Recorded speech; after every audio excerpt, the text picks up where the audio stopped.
ನಮ್ಮ ಸುದ್ದಿಗೆ ಸ್ವಾಗತ. ನಾನು ರಂಜಿತಾ ವೆಂಕಟೇಶ್. ಮೊದಲಿಗೆ ಹೆಡ್ಲೈನ್ಸ್. ಶರಾವತಿ ಪಂಪ್ ಸ್ಟೋರೇಜ್ ವಿರುದ್ಧ ಪ್ರಬಲಗೊಳ್ಳುತ್ತಿದೆ ಹೋರಾಟ. ಕೇಂದ್ರದ ಯಾವುದೇ ಇಲಾಖೆ ಒಪ್ಪಿಗೆ ಕೊಟ್ಟಿಲ್ಲ. ಸಾಗರದಲ್ಲಿ ನಡೆದ ಸಭೆಯಲ್ಲಿ ಹೋರಾಟಗಾರರ ಹೇಳಿಕೆ. ಆಸ್ಪತ್ರೆಯಲ್ಲಿ ಗಣೇಶನ ಮೂರ್ತಿ ಇಡಲು ತೀರ್ಮಾನ. ಆಂಬ್ಯುಲೆನ್ಸ್ನಲ್ಲಿ ಬಂದ ವಿಘ್ನೇಶ್ವರನ ನೋಡಿ ಚಕಿತರಾದ ಜನರು. ದೇವನಹಳ್ಳಿಯಲ್ಲಿ ನಡೆದ ಅಪರೂಪದ ಘಟನೆ. ರಾಜ್ಯದ ಹಲವು ಕಡೆ ಭಾರೀ ಮಳೆ ಸಾಧ್ಯತೆ. ಮಲೆನಾಡು ಸೇರಿದಂತೆ ಕರಾವಳಿ ಜಿಲ್ಲೆಗಳಿಗೆ ಅಲರ್ಟ್ ಘೋಷಣೆ. ಹವಾಮಾನ ಇಲಾಖೆಯಿಂದ ಹೊರಬಿತ್ತು ಮುನ್ಸೂಚನೆ.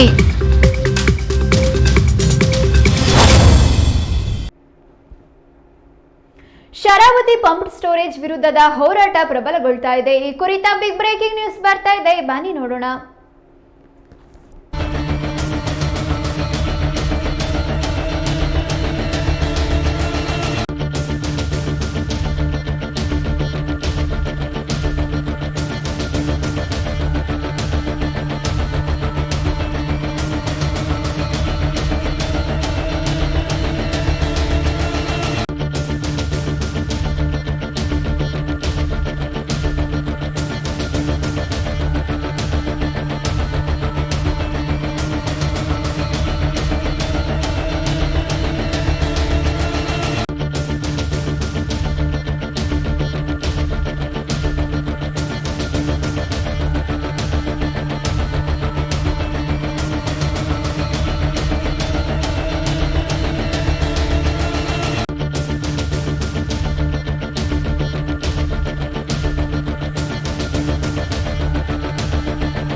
ಶರಾವತಿ ಪಂಪ್ ಸ್ಟೋರೇಜ್ ಯೋಜನೆ ವಿರುದ್ಧ ಹೋರಾಟ ಪ್ರಬಲಗೊಳ್ಳುತ್ತಿದೆ. ವಿವಿಧ ಮಠಗಳ ಸ್ವಾಮೀಜಿಗಳು, ಸಂಘ ಸಂಸ್ಥೆಗಳು, ರಾಜಕೀಯ ಮುಖಂಡರು, ಹೋರಾಟಗಾರರು, ಪರಿಸರವಾದಿಗಳು ಈಗಾಗಲೇ ಒಟ್ಟಾಗಿ ಹೋರಾಟಕ್ಕೆ ಸಜ್ಜಾಗಿದ್ದು, ಸಾಗರದಲ್ಲಿ ಸಭೆ ನಡೆಸುವ ಮೂಲಕ ರಾಜ್ಯ ಸರ್ಕಾರಕ್ಕೆ ಎಚ್ಚರಿಕೆ ಸಂದೇಶವನ್ನ ರವಾನಿಸಿದ್ದಾರೆ. ಕೇಂದ್ರ ಸರ್ಕಾರ ಯೋಜನೆಗೆ ಗ್ರೀನ್ ಸಿಗ್ನಲ್ ಕೊಟ್ಟಿಲ್ಲ, ಆದ್ರೂ ಗ್ರೀನ್ ಸಿಗ್ನಲ್ ಸಿಕ್ಕಿದೆ ಅಂತ ಹೇಳಲಾಗ್ತಿದೆ. ಶರಾವತಿ ನದಿ ಪಾತ್ರದಲ್ಲಿ ಮುಂದೆ ಯಾವುದೇ ಯೋಜನೆ ಕೈಗೊಳ್ಳಲು ರಾಜ್ಯ ಸರ್ಕಾರದ ಮೇಲೆ ಒತ್ತಡ ಹೇರಲು ಹೋರಾಟ ತೀವ್ರಗೊಳಿಸಲು ತೀರ್ಮಾನಿಸಲಾಗಿದೆ.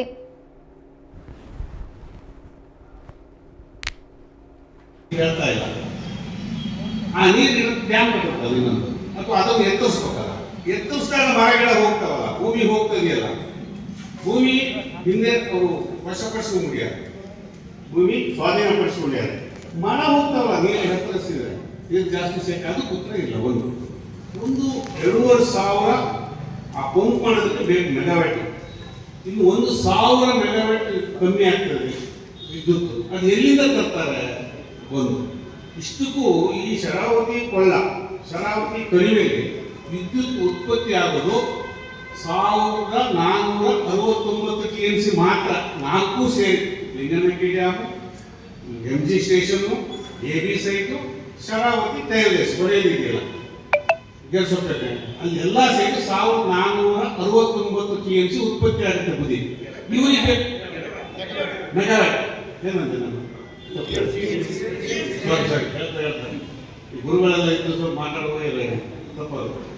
ಅವ್ರ ಮೇಲೆ ಗೌರವ ಮತ್ತು ಪ್ರೀತಿಯಿಂದ, ಯಡಿಯೂರಪ್ಪ ಹೆದರಿಕೆಯಿಂದ ಹಿಂಗೆ ಅದು ಎಲ್ಲ ಮನುಷ್ಯರು ಇರುತ್ತಿತ್ತು ಸಹಜವಾಗಿ.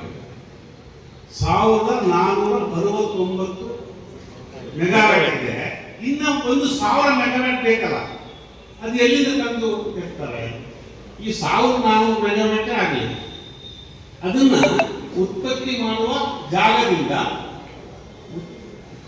ಪಂಪ್ ಮಾಡುವ ಜಾಗಕ್ಕೆ ವಿದ್ಯುತ್ ಹರಿಸ್ಬೇಕಲ್ಲ, ಸಾಗಣೆ ಮಾಡಬೇಕಲ್ಲ.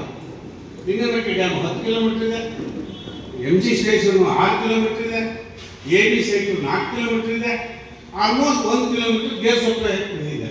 ಅಲ್ಲಿಂದೆಲ್ಲ ಲೈನ್ ಹಾಕಿ ತರಬೇಕಲ್ಲ ಪಂಪ್ ಹೌಸ್ ವರೆಗೆ. ಆವಾಗ ಅರಣ್ಯ ಹಾಳಾಗೋದಿಲ್ವಾ? ಎಷ್ಟು ದೊಡ್ಡ ಲೈನ್ ಹಾಕಬೇಕು? 1400 ಮೆಗಾವ್ಯಾಟ್ಗೆ. ಈಗ ಸಾಗರ ಆಚೆಗೆ ಹೆಚ್ಚಿಗೆ ಒಟ್ಟು 6 ಲೈನ್ ಹೊಂದಿದವಲ್ಲ, ಅಂಥದ್ದು ಹಾಕ್ಬೇಕಲ್ಲ. 1 ಕಿಲೋಮೀಟರ್, 2 ಕಿಲೋಮೀಟರ್, 5 ಕಿಲೋಮೀಟರ್ ಆಗೋದು. ಅಲ್ಲಿ ಅರಣ್ಯ ಇಲ್ಲದೆ 1 ಗುಂಟೆ ಜಾಗ ಇದೆಯಾ? ಅದನ್ನು ಯಾಕೆ ಲೆಕ್ಕ ಹಾಕ್ತಾ ಇಲ್ಲ? ಯಾರು ಹಾಕಿಲ್ಲ ಇಲ್ಲಿವರೆಗೆ. ಅದಾಯ್ತು, ಅಲ್ಲಿರೋದೇ ಅಲ್ಲಿ ಬಳಸೋಕ್ಕೂ ಅರಣ್ಯ ಹೋಗ್ತದೆ. ಚರ್ಚೆ ಮಾಡೋಣ ಚೂರು. ಅಂದ್ರೆ ಬಾಲಾಜಿ ಅವರೆಲ್ಲ ಶಿವಮೊಗ್ಗದಿಂದ ಬಂದಾರ.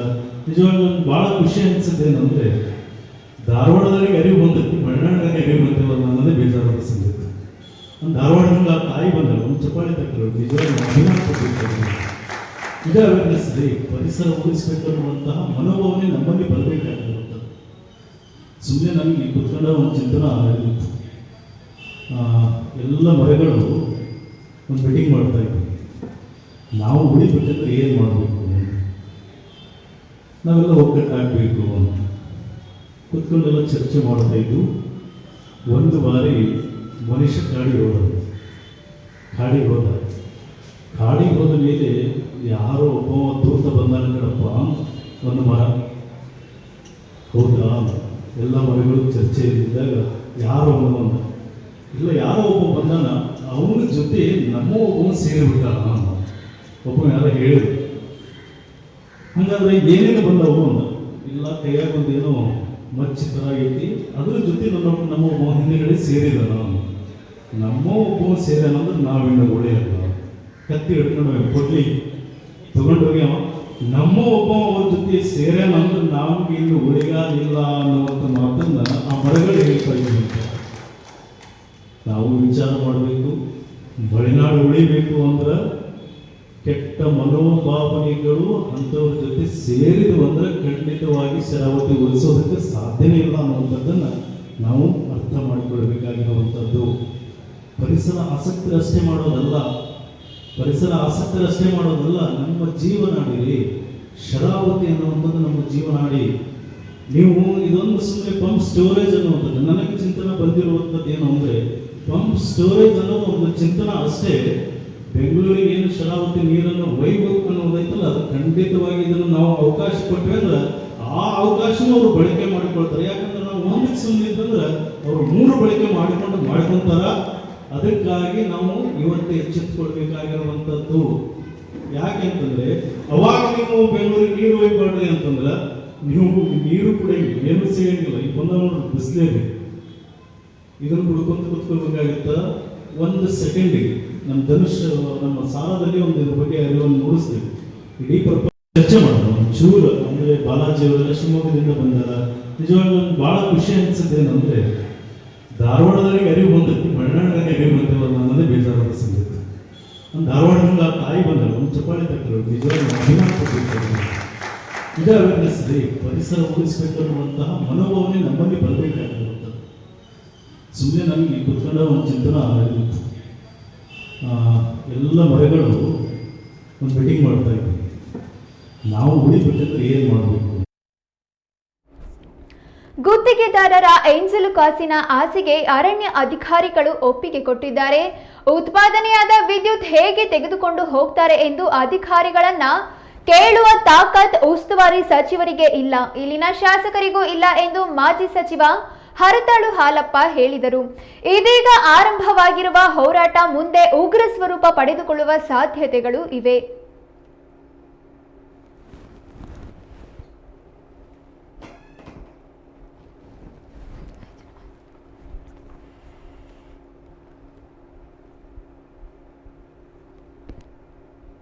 ಈ ಕುರಿತ ಹೆಚ್ಚಿನ ಮಾಹಿತಿ ತಿಳಿಯೋಣ ನಮ್ಮ ವಾಹಿನಿಯ ಪ್ರಧಾನ ಸಂಪಾದಕರಾದ ಹೊನ್ನಾಳಿ ಚಂದ್ರಶೇಖರ್ ಅವರಿಂದ. ಹೊನ್ನಾಳಿ ಚಂದ್ರಶೇಖರ್ ಅವರೇ, ಶರಾವತಿ ಪಂಪ್ ಸ್ಟೋರೇಜ್ ಯೋಜನೆ ವಿರುದ್ಧ ಹೋರಾಟ ತೀವ್ರಗೊಳ್ಳುವ ಮುನ್ಸೂಚನೆಯನ್ನ ಹೋರಾಟ ಸಮಿತಿ ನೀಡಿದೆ. ಅಷ್ಟೇ ಅಲ್ಲದೆ ಯೋಜನೆಯ ಅಪಸ್ವರಗಳು ಕೂಡ ಎದ್ದಿದೆ. ಹಾಗಾದ್ರೆ ಯೋಜನೆಗೆ ಅಪಸ್ವರ ಎದ್ದಿರೋದಕ್ಕೆ ಅಸಲಿ ಕಾರಣಗಳೇನಿದೆ, ಈ ಕುರಿತಂತ ಮಾಹಿತಿಗಳೇನಿದೆ? ರಂಜಿತಾ, ಬಹಳ ಮುಖ್ಯವಾಗಿ ಶರಾವತಿ ಪಂಪ್ಡ್ ಸ್ಟೋರೇಜ್ ಯೋಜನೆ ಏನಿದೆ, ಇದರಿಂದ ಪರಿಸರಕ್ಕೆ ಹಾನಿ ಆಗುತ್ತೆ ಅನ್ನೋದು ಬಹಳ ಮುಖ್ಯವಾದ ಆಕ್ಷೇಪ ಈ ಹೋರಾಟಗಾರರದು. ಹಾಗಾಗಿ ಈ ಯೋಜನೆ ಅನುಷ್ಠಾನ ಆಗ್ಲಿಕ್ಕೆ ಬಿಡಬಾರದು ಅಂತ ಹೇಳಿ ಸಾಗರ ಮತ್ತೆ ಸುತ್ತಮುತ್ತ ಹೋರಾಟಗಾರರು ತೀವ್ರವಾದ ಚಟುವಟಿಕೆಯಲ್ಲಿ ತೊಡಗಿದ್ದಾರೆ. ಅದರಂತೆ ಈಗ ಸಾಗರದಲ್ಲಿ ಮಹಾಗಣಪತಿ ದೇವಸ್ಥಾನದ ಮುಂಭಾಗದಲ್ಲಿ ಒಂದು ಹೋರಾಟ ಸಭೆ ನಡೆದಿದೆ. ಸಾರ್ವಜನಿಕರು, ಪಕ್ಷದ ಮುಖಂಡರು ಮತ್ತೆ ವಿವಿಧ ಮಠಗಳ ಸ್ವಾಮೀಜಿಗಳು, ಪರಿಸರವಾದಿಗಳು ಇದ್ದಂತ ಒಂದು ಸಭೆ ಇದು. ಇದರಲ್ಲಿ ಮಾಜಿ ಶಾಸಕ ಹರ್ತಾಳ ಹಾಲಪ್ಪ ಸಹ ಇದ್ರು. ಹಾಗಾಗಿ ಈ ಯೋಜನೆ ಏನಿದೆ, ಯೋಜನೆ ಜಾರಿ ಆಗ್ಬಾರ್ದು, ಬಹಳ ಸೂಕ್ಷ್ಮವಾದ ಪರಿಸರವನ್ನ ಹೊಂದಿರತಕ್ಕಂತ ಜಾಗದಲ್ಲಿ ಈ ಯೋಜನೆಯನ್ನ ಅಂತೇಳಿ, ಜೊತೆಗೆ ಶರಾವತಿ ನದಿ ಪಾತ್ರದಲ್ಲಿ ಮುಂದೆ ಯಾವುದೇ ಯೋಜನೆಗಳನ್ನು ಸಹ ಕೈಗೊಳ್ಳಬಾರದು ಅಂತೇಳಿ ಸರ್ಕಾರದ ಮೇಲೆ ಒತ್ತಡ ಹಾಕ್ಲಿಕ್ಕೂ ಸಹ ಈ ಸಭೆ ಮುಂದಾಗಿದೆ. ಬಹಳ ಮುಖ್ಯವಾಗಿ ಈ ಯೋಜನೆಗೆ ಕೇಂದ್ರ ಸರ್ಕಾರದ ಯಾವುದೇ ಇಲಾಖೆ ಒಪ್ಪಿಗೆ ಕೊಟ್ಟಿಲ್ಲ ಅನ್ನುವಂತ ಮಾತು ಸಹ ಇದೆ. ಹೋರಾಟಗಾರರು ಈ ಸಭೆಯಲ್ಲಿ ಅದನ್ನ ಹೇಳಿದರೆ ಕೇಂದ್ರ ಸರ್ಕಾರದ ಯಾವುದೇ ಇಲಾಖೆಗಳು ಸಹ ಒಪ್ಪಿಗೆಯನ್ನು ಕೊಟ್ಟಿಲ್ಲ ಅಂತ ಹೇಳಿ. ಈಗ ಅರಣ್ಯ ಇಲಾಖೆ ಒಪ್ಪಿಗೆ ಕೊಟ್ಟಿದೆ ಅಂತ ಹೇಳಿ ಹೇಳ್ತಾ ಇದ್ದಾರೆ. ಆದ್ರೆ ಅರಣ್ಯ ಇಲಾಖೆ ಒಪ್ಪಿಗೆ ಕೊಟ್ಟಿರ್ತಕ್ಕಂಥದ್ದು ಅದು ಅಧ್ಯಯನ ಮಾಡಿ ಇದರ ಏನು ಸಾಧಕ ಬಾಧಕಗಳನ್ನು ನೋಡಿ ಒಪ್ಪಿಗೆ ಕೊಟ್ಟಿದ್ದಲ್ಲ. ಈ ಯೋಜನೆ ಮಾಡಬೇಕು, ಜಾರಿ ಆಗ್ಬೇಕು, ಇದರಿಂದ ಬೇರೆ ಬೇರೆ ತರದ ಲಾಭವನ್ನು ಪಡಿಬೇಕು ಅನ್ನೋ ಕಾರಣಕ್ಕಾಗಿ ಒಪ್ಪಿಗೆಯನ್ನ ಸೃಷ್ಟಿ ಮಾಡಲಾಗಿದೆ ಅಂತ ಹೇಳಿ ಅಲ್ಲಿ ಪ್ರತಿಭಟನೆಕಾರರು ಹೇಳ್ತಾ ಇದ್ದಾರೆ. ಇನ್ನು ಏನಂತ ಅಂದ್ರೆ, ಈ ಶರಾವತಿ ಪಂಪ್ಡ್ ಸ್ಟೋರೇಜ್ ಈ ಯೋಜನೆಗೆ ನಾವೀಗ ಒಪ್ಪಿಗೆ ಕೊಟ್ರೆ ಈ ಮುಂದಿನ ದಿನಗಳಲ್ಲಿ ಶರಾವತಿ ನದಿಯ ನೀರನ್ನ ಬೆಂಗಳೂರಿಗೆ ತೆಗೆದುಕೊಂಡು ಹೋಗ್ಬೇಕು ಅಂತ ಏನ್ ಬಹಳ ಹಿಂದೆ ಒಂದು ಯೋಜನೆ ಪ್ರಸ್ತಾಪ ಆಗಿತ್ತು. ಆ ಯೋಜನೆಯೂ ಸಹ ಮುಂದೆ ಅನುಷ್ಠಾನಕ್ಕೆ ಬರುತ್ತೆ. ಶರಾವತಿ ನೀರನ್ನ ಬೆಂಗಳೂರಿಗೆ ಕೊಡೋದ್ರ ಮೂಲಕ ಶರಾವತಿಯನ್ನ ಬರಡು ಮಾಡ್ತಕ್ಕಂತ ಒಂದು ಹುನ್ನಾರ ಇದೆ ಅಂತ ಹೇಳಿ ಅಖಿಲೇಶ್ ಚಿಪ್ಲಿ ಸೇರಿದಂತೆ ಹಲವು ಪರಿಸರವಾದಿಗಳು ನಿರಂತರವಾಗಿ ಈ ಯೋಜನೆ ಬಗ್ಗೆ ಮಾತುಗಳನ್ನ ಆಡ್ತಾ ಇದ್ದಾರೆ. ಹಾಗಾಗಿ ಯಾವ ಕಾರಣಕ್ಕೂ ಸಹ ಈ ಯೋಜನೆ ಜಾರಿಯಾಗ್ಲಿಕ್ಕೆ ಬಿಡೋದಿಲ್ಲ ಅಂತ ಹೇಳಿ ಆ ಹೋರಾಟಗಾರರು ಈಗ ತೀವ್ರವಾದ ಹೋರಾಟಕ್ಕೆ ಮುಂದಾಗಿದ್ದಾರೆ. ಶರಾವತಿ ಪಂಪ್ಡ್ ಸ್ಟೋರೇಜ್ ಯೋಜನೆಯಲ್ಲಿ ಶರಾವತಿ ಕಣಿವೆಯ ಆ ಮಣ್ಣಿಗೆ ಪೂಜೆ ಸಲ್ಲಿಸಿ ಪ್ರತಿಭಟನಾಕಾರರು ಈ ನಿರ್ಧಾರವನ್ನ ಮಾಡಿದ್ದಾರೆ. ಹಾಗಾಗಿ ಮುಂದಿನ ದಿನಗಳಲ್ಲಿ ಈ ಹೋರಾಟ ಯಾವ ಸ್ವರೂಪವನ್ನ ಪಡೆಯುತ್ತೆ ಅಂತ ನೋಡ್ಬೇಕಾಗಿದೆ. ಈಗೇನು ಬಿಜೆಪಿ ಮುಖಂಡರು ಬಹಳ ಪ್ರಮುಖವಾಗಿ ಈ ಸಭೆಯಲ್ಲಿ, ಹೋರಾಟ ಸಭೆಯಲ್ಲಿ ಭಾಗವಹಿಸಿದ್ರು. ಅವರು ಹೇಳ್ತಾರೆ ಕಿಕ್ ಬ್ಯಾಕ್ ಪಡೆದಿದ್ದಾರೆ ಈ ಯೋಜನೆಯಲ್ಲಿ ಅಂತ ಹೇಳಿ. ಹಾಗಾಗಿ ಈ ಯೋಜನೆ ಬೇಡ ಅನ್ನುವಂತ ಮಾತನ್ನು ಸಹ ಬಿಜೆಪಿಯ ಜಿಲ್ಲಾಧ್ಯಕ್ಷರಾದಂತ ಮೇಘರಾಜ್ ಮತ್ತೆ ಮಾಜಿ ಶಾಸಕ, ಮಾಜಿ ಸಚಿವ ಹರ್ತಾಳ ಹಾಲಪ್ಪ ಇವರೆಲ್ಲರೂ ಸಹ ಈ ಯೋಜನೆಯ ಬಗ್ಗೆ ತಮ್ಮ ಆಕ್ಷೇಪವನ್ನು ವ್ಯಕ್ತಪಡಿಸ್ತಾ ಇದ್ದಾರೆ. ಹಾಗಾಗಿ ಈಗ ಸ್ವಾಮೀಜಿಗಳು, ಪರಿಸರವಾದಿಗಳು ಮತ್ತು ಬಹಳಷ್ಟು ಜನ ಹೋರಾಟಗಾರರು ಈ ಹೋರಾಟದ ಮುಂಚೂಣಿಯಲ್ಲಿದ್ದಾರೆ. ಸರ್ಕಾರ ಈ ಯೋಜನೆಯನ್ನ ಜಾರಿ ಮಾಡ್ತೇವೆ ಅಂತ ಹೇಳಿ ಮುಂದಾಗಿದೆ.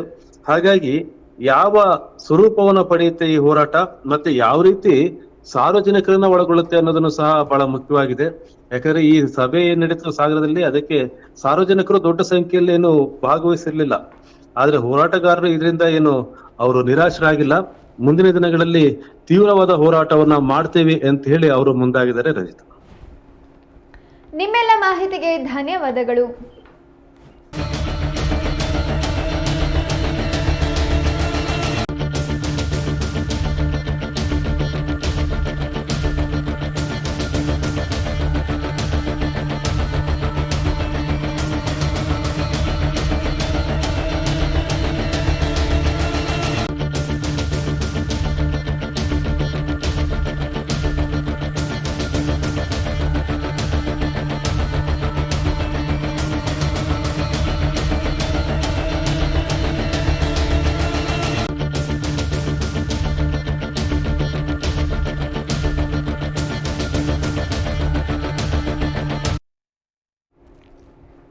ದೇವನಹಳ್ಳಿ ಪಟ್ಟಣದ ಕೋಟೆ ಸರ್ಕಾರಿ ಬಾಲಕರ ಹಿರಿಯ ಪ್ರಾಥಮಿಕ ಶಾಲೆಯಲ್ಲಿ ಕಟ್ಟಡದ ಕಿಟಕಿಯ ಸಜ್ಜ ಕುಸಿದು 3 ವಿದ್ಯಾರ್ಥಿಗಳು ಗಾಯಗೊಂಡ ಘಟನೆ ನಂತರ ಶಾಲಾ ಶಿಕ್ಷಣ ಮತ್ತು ಸಾಕ್ಷರತಾ ಸಚಿವ ಮಧು ಬಂಗಾರಪ್ಪನವರು ಮಂಗಳವಾರ ಬೆಂಗಳೂರಿನ ಖಾಸಗಿ ಆಸ್ಪತ್ರೆಗೆ ಭೇಟಿ ನೀಡಿ ವೈದ್ಯರೊಂದಿಗೆ ಚರ್ಚಿಸಿ ಸಂಪೂರ್ಣ ಮಾಹಿತಿ ಪಡೆದು ವಿದ್ಯಾರ್ಥಿಗಳಿಗೆ ಸೂಕ್ತ ಚಿಕಿತ್ಸೆ ನೀಡಲು ಕೋರಿದರು.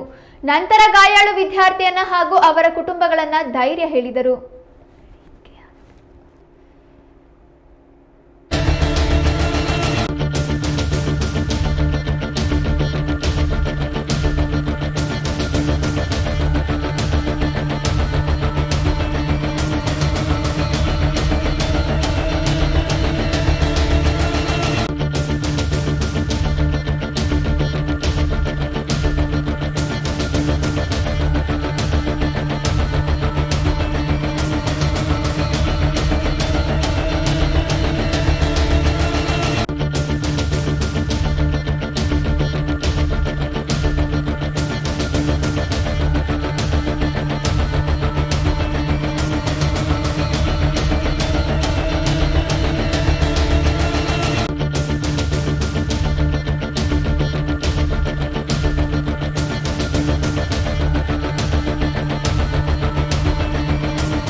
ಮಕ್ಕಳ ಎಲ್ಲ ವೈದ್ಯಕೀಯ ವೆಚ್ಚವನ್ನ ಶಿಕ್ಷಣ ಇಲಾಖೆ ಭರಿಸುವುದು ಎಂದು ಹೇಳಿದರು. ಹಾಗೂ ವಿದ್ಯಾರ್ಥಿಗಳ ಆರೋಗ್ಯವನ್ನ ಅಧಿಕಾರಿಗಳು 24 ಗಂಟೆಗಳ ಕಾಲ ನಿಗಾ ವಹಿಸಬೇಕು ಎಂದು ಸೂಚಿಸಿದರು.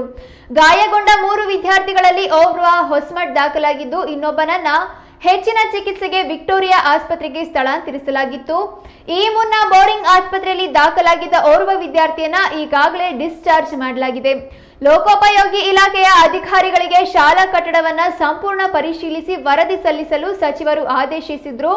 ಜಿಲ್ಲಾಧಿಕಾರಿ ಹಾಗೂ ಜಿಲ್ಲಾ ಪಂಚಾಯತ್ ಸಿಇಒ ಸ್ಥಳಕ್ಕೆ ಭೇಟಿ ನೀಡಿ ಪರಿಶೀಲನೆ ನಡೆಸಿದ್ದಾರೆ.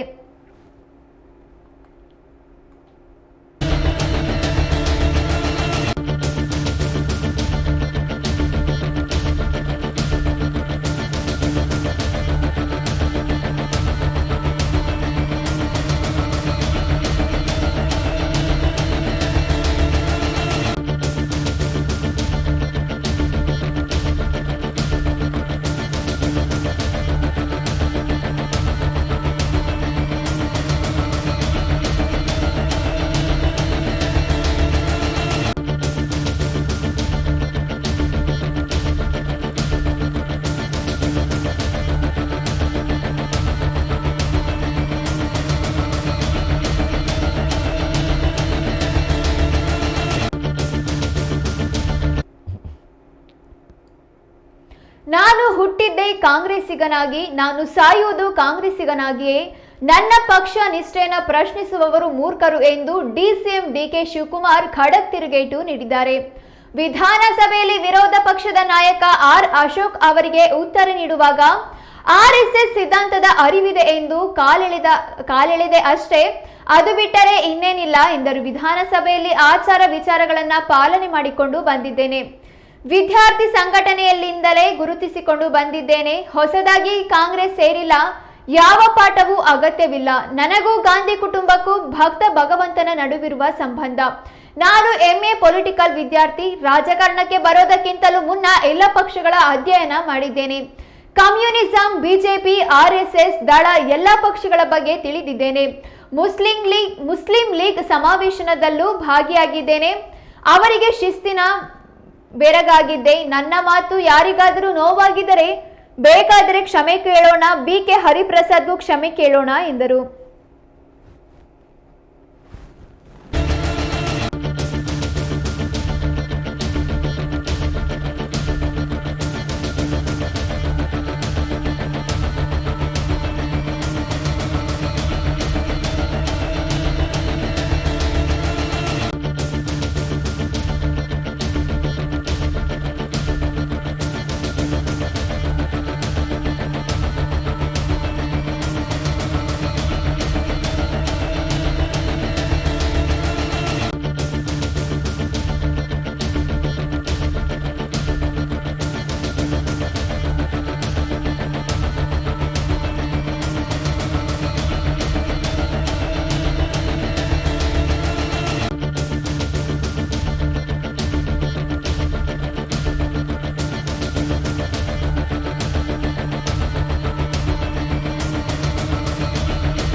ಮನೆ ಕಳವು ಪ್ರಕರಣದಲ್ಲಿ ಭಾಗಿಯಾಗಿದ್ದ 2 ಆರೋಪಿಗಳನ್ನ ಹೊಸನಗರ ತಾಲೂಕಿನ ನಗರ ಪೊಲೀಸರು 48 ಗಂಟೆಯ ಒಳಗೆ ಪತ್ತೆ ಹಚ್ಚಿ ಬಂಧಿಸುವಲ್ಲಿ ಯಶಸ್ವಿಯಾಗಿದ್ದಾರೆ. ಆಗಸ್ಟ್ 21ರಂದು ನಗರ ಹೋಬಳಿಯ ನಿಲ್ಸ್ಕಲ್ ಹೋಬಳಿಯ ಕಬಳೆ ಗ್ರಾಮದ ರಿಚರ್ಡ್ ಡಿಸೋಜಾ ಬಿನ್ ಪೌಲ್ ಡಿಸೋಜರ್ ಅವರ ಹಾಗೂ ನಗರ ಹೋಬಳಿ ಮಾಸ್ತಿಕಟ್ಟೆಯ ನಿವಾಸಿ ಶೇಷಾದ್ರಿ ಬಿನ್ ರೊಕ್ಕಪರವರುಗಳ ಮನೆಯ ಮುಂಬಾಗಿಲಿನ ಬೀಗ ಒಡೆದು ರಿಚರ್ಡ್ ಡಿಸೋಜಾ ಮನೆಯ ಗಾಡ್ರೇಜ್ ನಲ್ಲಿರಿಸಿದ್ದ 31 ಗ್ರಾಂ ತೂಕದ 1,66,000 ರೂಪಾಯಿ ಮೌಲ್ಯದ ಚಿನ್ನಾಭರಣ ಹಾಗೂ 70,000 ನಗದು ಹಣವನ್ನ ಹಾಗೂ ಶೇಷಾದ್ರಿಯವರ ಮನೆಯ ಗಾಡ್ರೇಜ್ ನಲ್ಲಿರಿಸಿದ್ದ ಒಟ್ಟು 88 ಗ್ರಾಂ ತೂಕದ 1,11,000 ರೂಪಾಯಿ ಮೌಲ್ಯದ ಚಿನ್ನಾಭರಣ ಹಾಗೂ 30,000 ರೂಪಾಯಿ ನಗದು ಹಾಗೂ 3,000 ರೂಪಾಯಿ ಮೌಲ್ಯದ ಬೆಳ್ಳಿ ಆಭರಣಗಳ ಕಳ್ಳತನವಾಗಿತ್ತು. ನಗರ ಪೊಲೀಸ್ ಠಾಣೆಯಲ್ಲಿ ದೂರು ದಾಖಲಾಗಿತ್ತು.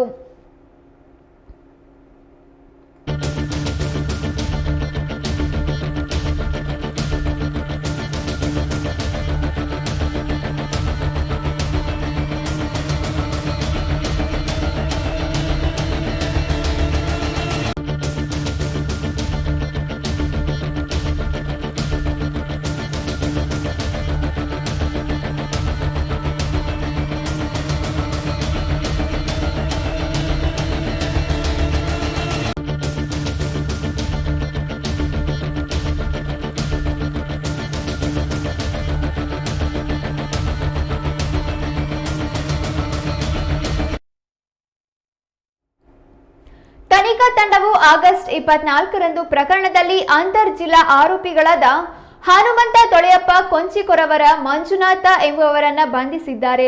ಇವರು ಮೂಲತಃ ಗದಗ ಜಿಲ್ಲೆಯವರಾಗಿದ್ದಾರೆ. ಆರೋಪಿತರಿಂದ ಒಟ್ಟು 55 ಗ್ರಾಂ ತೂಕದ ಅಂದಾಜು 4 ಲಕ್ಷ ರೂಪಾಯಿ ಮೌಲ್ಯದ ಚಿನ್ನಾಭರಣಗಳು ಹಾಗೂ ಕೃತ್ಯಕ್ಕೆ ಬಳಸಿದ ಸ್ಕೂಟಿ ಅಂದಾಜು ಮೌಲ್ಯ 70,000 ಸ್ವತ್ತನ್ನ ಕೃತ್ಯ ನಡೆದ 48 ಗಂಟೆ ಅವಧಿಯೊಳಗೆ ವಶಪಡಿಸಿಕೊಂಡಿದ್ದಾರೆ.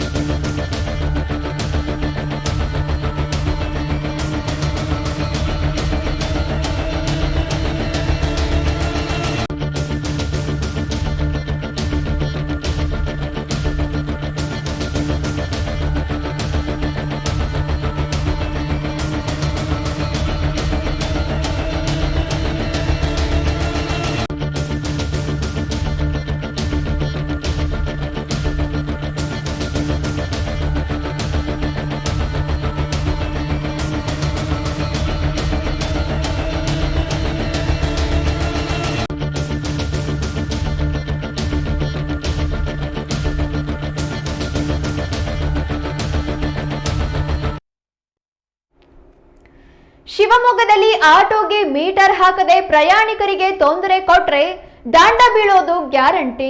ಹೌದು, ಇದಕ್ಕೆ ಪೂರಕವಾಗುವಂತಹ ಘಟನೆಯೊಂದು ಶಿವಮೊಗ್ಗದಲ್ಲಿ ನಡೆದಿದೆ. ಆಟೋಗೆ ಮೀಟರ್ ಹಾಕಲು ಹೇಳಿದ ಪ್ರಯಾಣಿಕರಿಗೆ ಅವಾಚ್ಯ ಶಬ್ದಗಳಿಂದ ನಿಂದಿಸಿದ ಬಗ್ಗೆ ಪ್ರಯಾಣಿಕರಿಂದ ದೂರು ಬಂದ ಹಿನ್ನೆಲೆಯಲ್ಲಿ ಆಟೋ ಚಾಲಕನಿಗೆ ದಂಡ ವಿಧಿಸಿ ಮುಂದಿನ ದಿನಗಳಲ್ಲಿ ಈ ರೀತಿ ಮಾಡದಂತೆ ಮತ್ತು ಕಡ್ಡಾಯವಾಗಿ ಆಟೋ ಮೀಟರ್ ಹಾಕುವಂತೆ ಸೂಕ್ತ ತಿಳುವಳಿಕೆ ನೀಡಿದೆ. ಶಿವಮೊಗ್ಗದ ಟ್ರಾಫಿಕ್ ಪೊಲೀಸರು ಖಡಕ್ ಎಚ್ಚರಿಕೆಯನ್ನ ಕೊಟ್ಟಿದ್ದಾರೆ.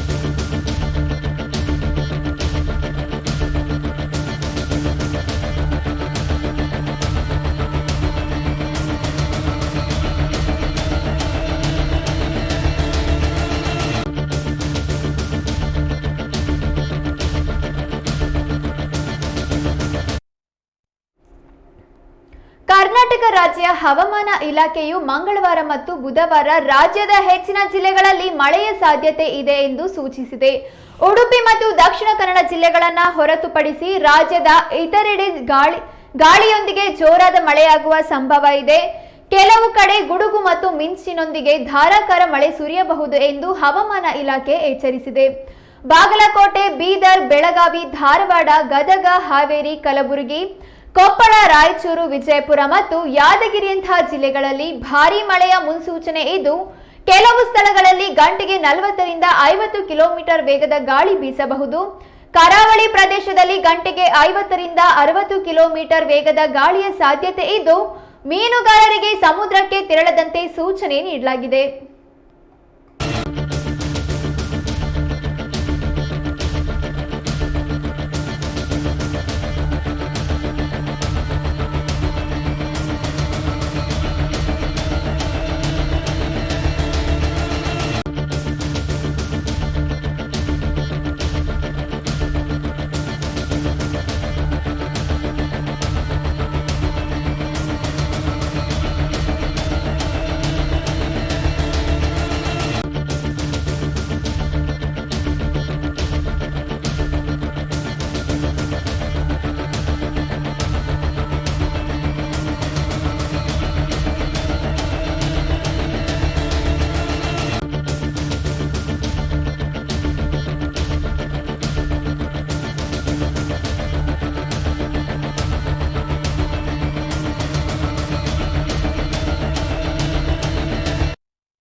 ರಾಜಧಾನಿ ಬೆಂಗಳೂರಿನಲ್ಲಿ ಮೋಡ ಕವಿದ ವಾತಾವರಣವಿದ್ದು ಗಾಳಿಯೊಂದಿಗೆ ಸಾಮಾನ್ಯ ಮಳೆಯಾಗುವ ಸಾಧ್ಯತೆ ಇದೆ. ರಾಜ್ಯದ ಕರಾವಳಿ, ಉತ್ತರ ಒಳನಾಡು ಮತ್ತು ದಕ್ಷಿಣ ಒಳನಾಡು ಜಿಲ್ಲೆಗಳಲ್ಲಿ ಭಾರೀ ಮಳೆಯ ಸಾಧ್ಯತೆ ಇದೆ ಎಂದು ಹವಾಮಾನ ಇಲಾಖೆ ತಿಳಿಸಿದೆ. ಗಣೇಶ ಚತುರ್ಥಿಯ ನಂತರ ಮಳೆಯ ತೀವ್ರತೆ ಏರಿಕೆಯಾಗುವ ಸಾಧ್ಯತೆ ಇದ್ದು ಉತ್ತರ ಕನ್ನಡ, ದಕ್ಷಿಣ ಕನ್ನಡ ಮತ್ತು ಉಡುಪಿ ಜಿಲ್ಲೆಗಳಿಗೆ ಆರೆಂಜ್ ಎಚ್ಚರಿಕೆ ಘೋಷಿಸಲಾಗಿದೆ. ಚಿಕ್ಕಮಗಳೂರು, ಕೊಡಗು, ಶಿವಮೊಗ್ಗ, ಬೆಳಗಾವಿ, ಬೀದರ್, ಕಲಬುರಗಿ ಮತ್ತು ಯಾದಗಿರಿ ಜಿಲ್ಲೆಗಳಿಗೆ ಯೆಲ್ಲೋ ಅಲರ್ಟ್ ನೀಡಲಾಗಿದೆ.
ಗಣೇಶನ ಹಬ್ಬದ ಸಂಭ್ರಮ ಜೋರಾಗಿದೆ.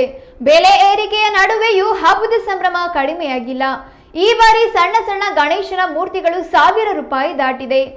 ಶಿವಮೊಗ್ಗದ ಸೈನ್ಸ್ ಮೈದಾನದಲ್ಲಿ ಗಣೇಶನ ಖರೀದಿ ಭರಾಟೆಯು ಜೋರಾಗಿದೆ. ಹಾಗಾದ್ರೆ ಅಲ್ಲಿನ ವಾತಾವರಣ ಹೇಗಿದೆ ಅನ್ನೋದನ್ನ ನೋಡ್ಕೊಂಡು ಬರೋಣ ಬನ್ನಿ.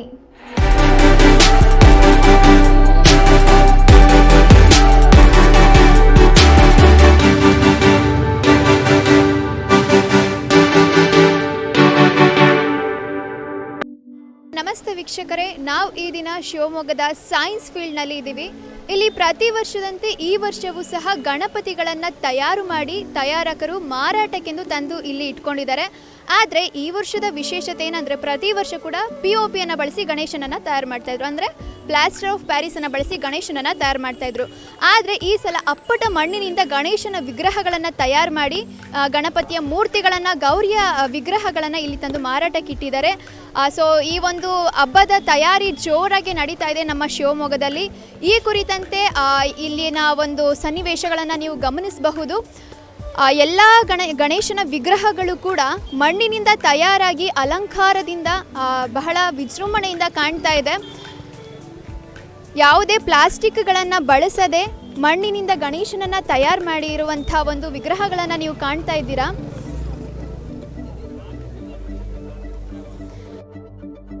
ಕೇವಲ ಮಣ್ಣಿನಿಂದ ತಯಾರು ಮಾಡಿರೋದು ಅನ್ನೋದಷ್ಟೇ ಅಲ್ಲದೆ ಮಣ್ಣಿನಿಂದ ತಯಾರಾದರೂ ಸಹ ಗಣೇಶನ ವಿಗ್ರಹಗಳು ಹಲವಾರು ಆಕೃತಿಗಳಲ್ಲಿ ಬಹಳ ಸೌಂದರ್ಯಯುತವಾಗಿ ಹಬ್ಬದ ಒಂದು ತಯಾರಿಗೆ ಗಣೇಶನ ಮೂರ್ತಿಗಳು ತಯಾರಾಗಿರೋದನ್ನು ನಾವು ಕಾಣಬಹುದಾಗಿದೆ.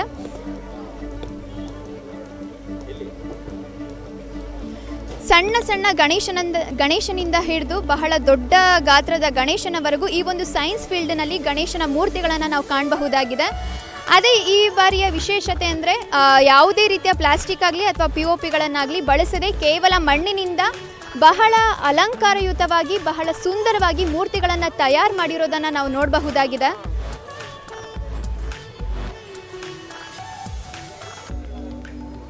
ಇಂದು ಹಾಗೂ ನಾಳೆ ಅಂದರೆ ಆಗಸ್ಟ್ 26 ಹಾಗೂ 27ನೇ ತಾರೀಕು ರಾಜ್ಯಾದ್ಯಂತ ಬಹಳ ಅದ್ದೂರಿಯಿಂದ ಗಣೇಶೋತ್ಸವದ ಆಚರಣೆ ನಡೀತಾ ಇದೆ. ಅದೇ ರೀತಿ ಶಿವಮೊಗ್ಗದಲ್ಲೂ ಸಹ ಹಬ್ಬದ ಆಚರಣೆಗೆ ಬಹಳ ಜೋರಾದ ತಯಾರಿನೇ ನಡೀತಾ ಇದೆ. ಆದರೆ ಪ್ಲಾಸ್ಟಿಕ್ ಅಥವಾ POPಯನ್ನು ಬಳಸದೆ ಗಣೇಶನ ವಿಗ್ರಹಗಳನ್ನು ತಯಾರು ಮಾಡಬೇಕು ಎಂಬ ರೀತಿಯಲ್ಲಿ ಆದೇಶವನ್ನು ಹೊರಡಿಸಿದಂತಹ ಹಿನ್ನೆಲೆಯಲ್ಲಿ ಗಣೇಶನ ಮೂರ್ತಿಗಳನ್ನು, ಗಣೇಶನ ವಿಗ್ರಹಗಳನ್ನು ಜೊತೆಗೆ ಗೌರಿಯ ವಿಗ್ರಹ ಮೂರ್ತಿಗಳನ್ನೆಲ್ಲ ಅಂದರೆ ತಯಾರು ಮಾಡಿರುವಂಥ ಎಲ್ಲ ಮೂರ್ತಿ ವಿಗ್ರಹಗಳನ್ನು ಕೇವಲ ಮಣ್ಣಿನಿಂದ ಮಾತ್ರ ತಯಾರು ಮಾಡಿ ಅವುಗಳಿಗೆ ಅಲಂಕಾರಯುತ ವಸ್ತುಗಳನ್ನು ಹಾಗೆ ಬಣ್ಣಗಳನ್ನು ಬಳಸಿ ಅದೇ ಮೂರ್ತಿಗಳನ್ನು ಬಹಳ ಅದ್ಭುತವಾಗಿ ಮೆರೆಯುವಂತೆ ಮಾಡ್ತಾ ಇದ್ದಾರೆ. ಇದೇ ಮೂರ್ತಿಗಳು ಬಹಳ ಸುಂದರವಾಗಿ ಕಂಗೊಳಿಸ್ತಾ ಇರೋದನ್ನು ನಾವೆಲ್ಲರೂ ಕೂಡ ಕಾಣಬಹುದಾಗಿದೆ. ಇದು ಶಿವಮೊಗ್ಗದ ಸೈನ್ಸ್ ಫೀಲ್ಡ್ ಅಥವಾ ಸೈನ್ಸ್ ಮೈದಾನದಲ್ಲಿ ಕಂಗೊಳಿಸ್ತಾ ಇರುವಂಥ ಗಣೇಶನ ಮೂರ್ತಿಗಳಾಗಿದೆ. ಸೊ ಇದನ್ನೆಲ್ಲ ನಾವು ನೋಡಬಹುದಾಗಿದೆ. ಬಹಳ ಅದ್ಭುತವಾಗಿ ಗಣೇಶನ ಮೂರ್ತಿಗಳನ್ನು ಯಾವ ರೀತಿ ಗಣೇಶನ ತಯಾರಕರು ಅಥವಾ ವಿಗ್ರಹ ತಯಾರಕರು ಯಾವ ರೀತಿ ತಯಾರು ಮಾಡಿದ್ದಾರೆ ಅನ್ನೋದನ್ನು ನಾವು ನೋಡಬಹುದಾಗಿದೆ. ಸೊ ಇದಿಷ್ಟು ಶಿವಮೊಗ್ಗದ ಸೈನ್ಸ್ ಫೀಲ್ಡ್ನಲ್ಲಿ, ಕೇವಲ ಸೈನ್ಸ್ ಫೀಲ್ಡ್ನಲ್ಲಿ ಅಷ್ಟೇ ಅಲ್ಲದೆ ಮಾರ್ಕೆಟ್ಗಳಲ್ಲಿ ಅಥವಾ ಬಜಾರ್ಗಳಲ್ಲೂ ಸಹ ಹಲವಾರು ಗಣೇಶನ ವಿಗ್ರಹಗಳನ್ನು ನಾವು ಕಾಣಬಹುದಾಗಿದೆ. ಆದರೆ ವಿಗ್ರಹ ತಯಾರಕರು ಅಥವಾ ಮೂರ್ತಿ ತಯಾರಕರು ಹೆಚ್ಚಾಗಿ ಪ್ರತಿ ವರ್ಷ ಕೂಡ ಈ ಒಂದು ಸೈನ್ಸ್ ಫೀಲ್ಡ್ನಲ್ಲಿ ತಾವು ತಯಾರಿಸಿರುವಂಥ ಗಣೇಶನ ವಿಗ್ರಹಗಳನ್ನು ಮಾರಾಟಕ್ಕಿಡ್ತಾರೆ. ಸೊ ಈ ಬಾರಿಯೂ ಸಹ ಇಲ್ಲಿ ಹಲವಾರು ವಿಗ್ರಹ ತಯಾರಕರು ಹಾಗೆ ಮೂರ್ತಿ ತಯಾರಕರು ತಾವು ತಯಾರಿಸಿರುವಂಥ ಅಥವಾ ತಾವು ಮಾಡಿರುವಂಥ ಮೂರ್ತಿಗಳನ್ನು ತಂದು ಮಾರಾಟಕ್ಕಿಟ್ಟಿದ್ದಾರೆ.